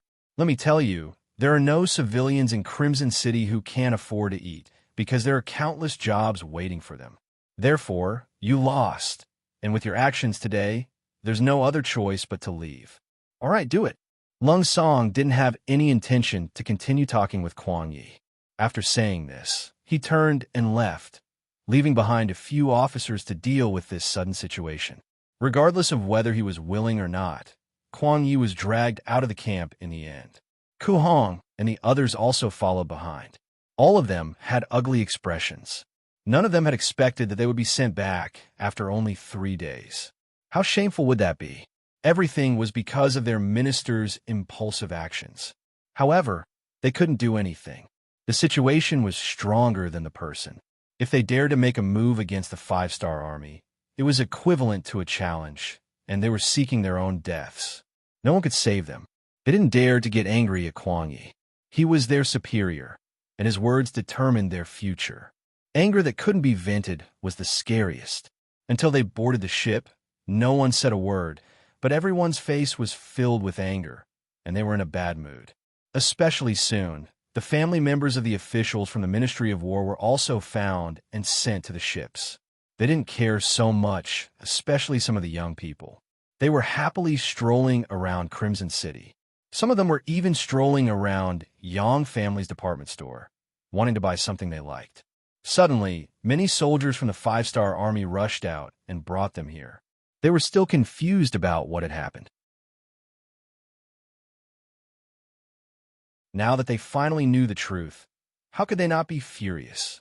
In their anger, they didn't care about Kuang Ye's status as a high-ranking official. They all started shouting on the ship. Although they didn't directly name Kuang Yi, their words were full of criticism. Do they want to die? When Ku Hong and the others heard this, they were all filled with righteous indignation. They rolled up their sleeves and wanted to find trouble with those young people. They couldn't do anything to the five-star army, but they could still take care of their own juniors. Forget it. Let them vent their anger. At this time, Kuang Yi had already calmed down and shook his head. He was already regretting his impulsive actions. But now that things had come to this, there was no other way. Even if he was willing to bend down and apologize, the five-star army wouldn't accept it. Not to mention, it was impossible for him to apologize to the five-star army. Because in Kuang Ye's eyes, Yang Qindong was already a traitor. He was the imperial tutor of the crown prince, the minister of war, and a rank 1 official. How could he lower his head to a traitor? When Ku Hong and the others heard Kuang Yi say that they could vent their anger, they couldn't help but look at Kuang Yi. Of course, they hoped that this was true. If that was the case, they would each give their own minister of war a punch to vent their anger. But how could they dare to do that? They wanted to go back just like that. They originally had more time to understand the situation of the five-star army, but now everything was gone. A good opportunity to understand their opponent was lost just like that. Everyone's morale was low, and they all leaned against the ship with their heads lowered. It was worth mentioning that this time, the transport ship wasn't the luxurious one from before. It was just an ordinary ship. Yang Xie's explanation was that the incident happened too suddenly and there wasn't enough time to deploy the ship, so they just had to make do. There wasn't even a single room for them to rest in. Everyone was squeezed in the cabin, and after a long time, there were all kinds of smells. It would be strange if they felt good. But what could they do? This was all Kuang Ye's own fault, so he couldn't blame anyone else. The news that Kuang Yi and all the officials and family members of the Ministry of War were sent away quickly spread throughout the observer group. Regardless of whether it was the officials or their family members, they all rushed back to the Yang family hotel as soon as they heard the news. Then, after a few discussions, the ministers began to restrain the people accompanying them, telling them to pay attention to their attitude and actions. This wasn't the Southern Ming Dynasty, but Crimson City. There were only a few guests, and if something went wrong, they might even become criminals. For everyone's safety, everyone had to exercise restraint. The family members cooperated, which was rare. No one made a fuss. They could tell that living in Crimson City was like living in heaven. Who would want to ruin such a good life? Therefore, as soon as the officials spoke, the family members expressed that they would do their best to cooperate. There were even some who spoke ill of Kuang Yi, thinking that he had embarrassed the Southern Ming Dynasty. There were quite a few people with such opinions and attitudes. She really didn't know what Kuang Yi would think if he were to hear these words. Wang Zhiqing and Wang Shang also returned to the Yang family hotel. They didn't pay much attention to the fact that the Ministry of War was kicked out of Crimson City. They just needed to control their words and actions. Of course, the reason why they didn't pay attention to it was because the siblings were arguing about what to buy. This matter completely attracted the attention of the two people. The younger sister, Wang Shang, thought that buying a bicycle with yang coins was already very good. For this, she was willing to give up the latest cosmetics and the exquisite little mirror. She only wanted a bicycle to bring back to the Southern Ming dynasty. She would be able to ride it every day, and her other sisters would definitely be envious of her. Wang Zhiqing had a different opinion on this matter. He thought that if they were going to buy something, they should buy the best one. He was interested in a bicycle that could move on its own without any manual labor. This was a heaven-defying existence. Bringing it back to the capital of the Southern Ming dynasty would be an extremely awe-inspiring thing. Brother, that won't do. Let's not talk about the fact that a bicycle costs 3,000 yang coins. We simply can't afford it. Even if the Southern Ming dynasty doesn't have electricity, how many times can we ride it back? Wang Shang saw that Wang Zhiqing had already sunk into his own fantasy world and couldn't extricate himself, so she could only pour a bucket of cold water over him. Wang Zhiqing suddenly reacted as if he had been struck by lightning. He stood there motionless for a long time. Wang Shang was scared out of her wits. She walked over and waved her hand in front of her brother's eyes. When she saw that he was unmoved, she used her slender hands to gently push her brother's body. Only then did he let out a long sigh. Why doesn't the Southern Ming dynasty have electricity? Isn't our great Ming dynasty the most outstanding nation in the world? Isn't it said that we have the best environment and the strongest culture?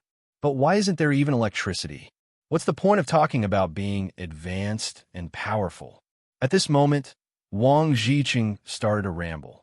He didn't care if anyone answered his questions. He only cared about throwing out questions one after another. Wang Shang, who was standing at the side, was very clear-headed. She also sighed. Yes, before she came to Crimson City, she still felt that the Southern Ming dynasty was very powerful. No matter how strong the Bugnam of Gojoseon and the Five-Star Army were, they still wouldn't be a match for the Southern Ming dynasty.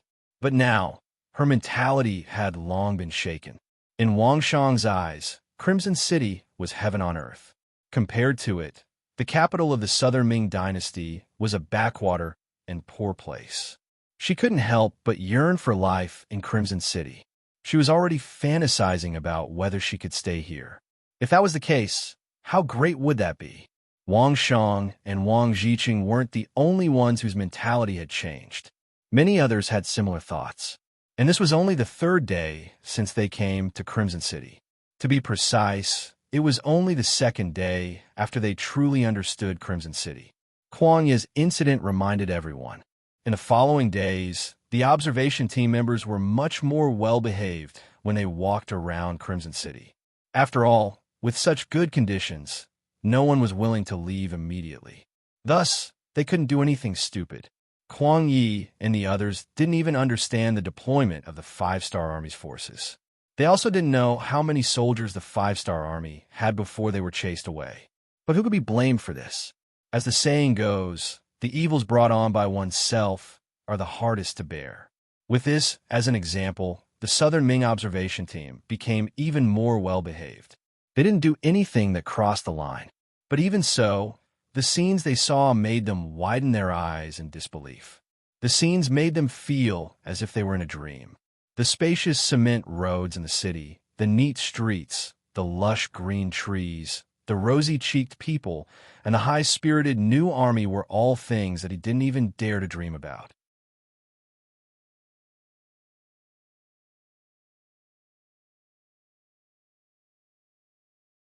Chapter 1640. Everyone had something to do and money to earn. Children didn't care about their birth. As long as one of their parents was Han, they could receive a good education from a young age. When people fell ill, they had money to treat them. The greatest guarantee was the possibility of dying from illness. One day, they had 3 meals instead of 2. Not only that, they could eat meat for every meal. Everyone had new clothes to wear. This seemed to be something that only humans dreamed of in the immortal world. But now, everything was happening in Crimson City. Those bright windows were something that even the great Ming Imperial Palace didn't have the money to install. But here, it was extremely common. There were also towel factories, flour factories, soy sauce factories, monosodium glutamate factories, mosquito repellent incense factories, textile factories, cigarette factories, pharmaceutical factories, paper factories, ceramic factories, steel factories, power plants, bullet factories, chemical factories, power plants, munitions factories, furniture factories, garment factories, cement factories, glass factories, and so on. Wherever he went, he was shocked, and it was the kind of shock that went straight to the bottom of his heart.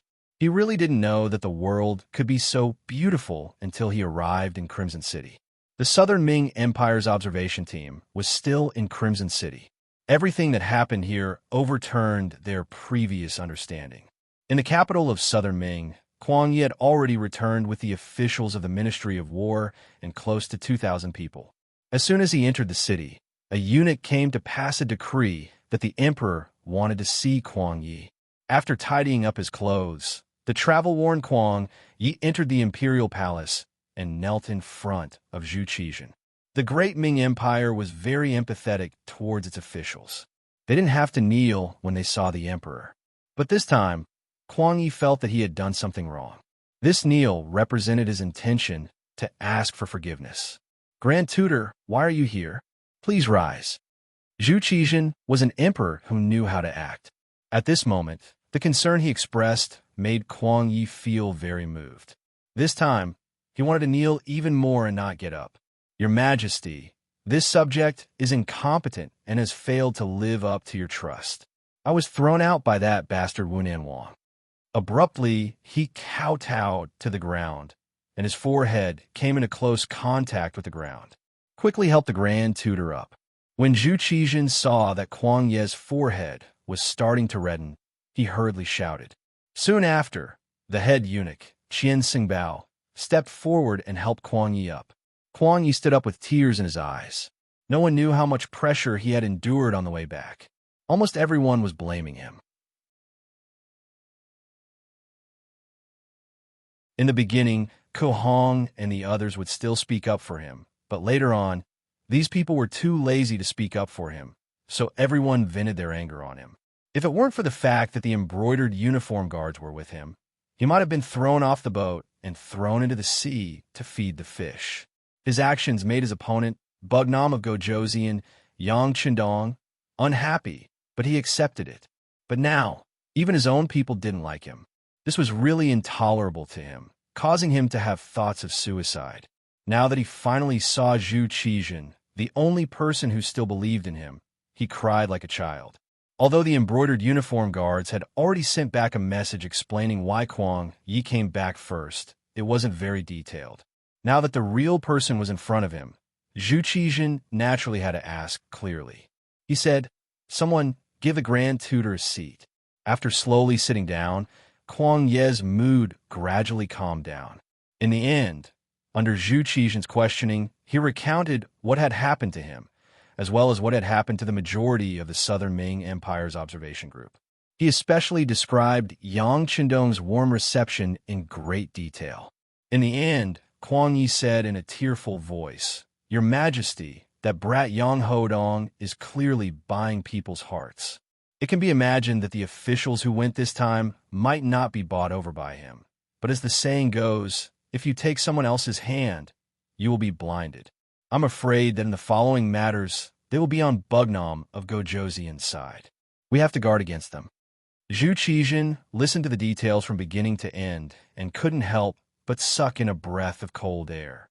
Although Kuang Yi wasn't a person who was good at telling stories, from his words, one could still feel that Yang Chendong must have put in a lot of effort to receive the Southern Ming Empire's observation group. In addition, Yang Xie was indeed very powerful now. As the saying goes, a good official chooses a tree to nest in. He didn't dare to guarantee what would happen in the future. Has Crimson City really become so powerful? After thinking about it, Zhu Qizhan still asked with a trace of doubt. Yes. Because this official's time was still too short, I'm afraid that I only saw the rough outline.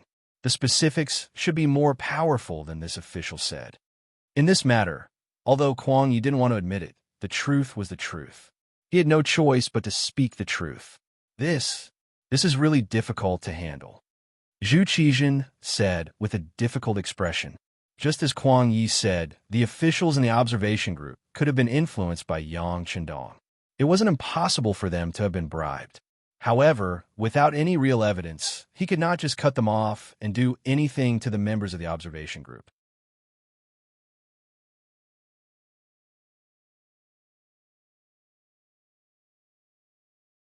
Kuang Ye's understanding and control of the military wasn't something that the other ministers of war could compare to. This could be seen from the fact that he spent half a year in the various guard stations. And it was precisely because of this understanding that Kuang Yi felt immense pressure at this moment. Although he had only spent half a day in the 5-Star Army's headquarters, the impression that had left on him was too deep. Whether it was the training method, the advanced weapons, or the logistical support, the Southern Ming Army could not compare to them. Over the years, although the Southern Ming Empire had invested in the military every year, it wasn't a high proportion. The Southern Ming Empire had Baiming in the north, the 3 provincial kings in the west, and Bugnam of Gojoseon in the south. However, almost all of the officials didn't think that anyone would use force against the Southern Ming Empire. Baiming couldn't even protect himself, so if he made a move against the Southern Ming Empire, he wouldn't have enough confidence. Facing the pressure of the 5-Star Army, how could the 3 provincial kings take the initiative to make trouble for the Southern Ming Empire? That would be equivalent to seeking death. Only the 5-Star Army posed the greatest threat. However, they had always been active outside of the Great Ming Empire's territory and had never taken the initiative to make a move against the Southern Ming Empire. Even in the north, Baiming repeatedly made trouble for Yang Chendong, but they didn't retaliate. At most, they sent Baiming back. Because of this, almost everyone thought that although the 5-Star Army was strong, they didn't have the strength to make a move against the Southern Ming Empire. Since this was the case, the Southern Ming Empire would protect itself first and wouldn't invest too much in the military. In their own words, they would sit back and watch their opponent die. They would wait for their opponent to panic and reveal an opening before attacking. It had to be said that the Southern Ming Empire's imperial court was a strange existence to place their hopes on their opponent. However, this was the general trend. Ever since Zhu Qizhen lost at the Tumu Castle, he was afraid of war. His request for the army was to just defend their territory and didn't have the ambition to expand their territory. Even the emperor was like this, not to mention the ministers below. Without enough military funds, the Southern Ming Empire's army could only muddle through. Because of the embezzlement of some officials, many soldiers who came from military families had problems eating and wearing clothes. Even if they didn't starve to death, they wouldn't be able to survive. You're tuning into the Romance Rendezvous YouTube channel. We're so grateful for your support, and don't forget to subscribe to join us on this incredible journey through captivating stories. Your generosity through donations truly makes a world of difference, as it's the primary source of revenue that allows me to expand and enhance this channel for you. Thank you from the bottom of my heart for being a part of this adventure.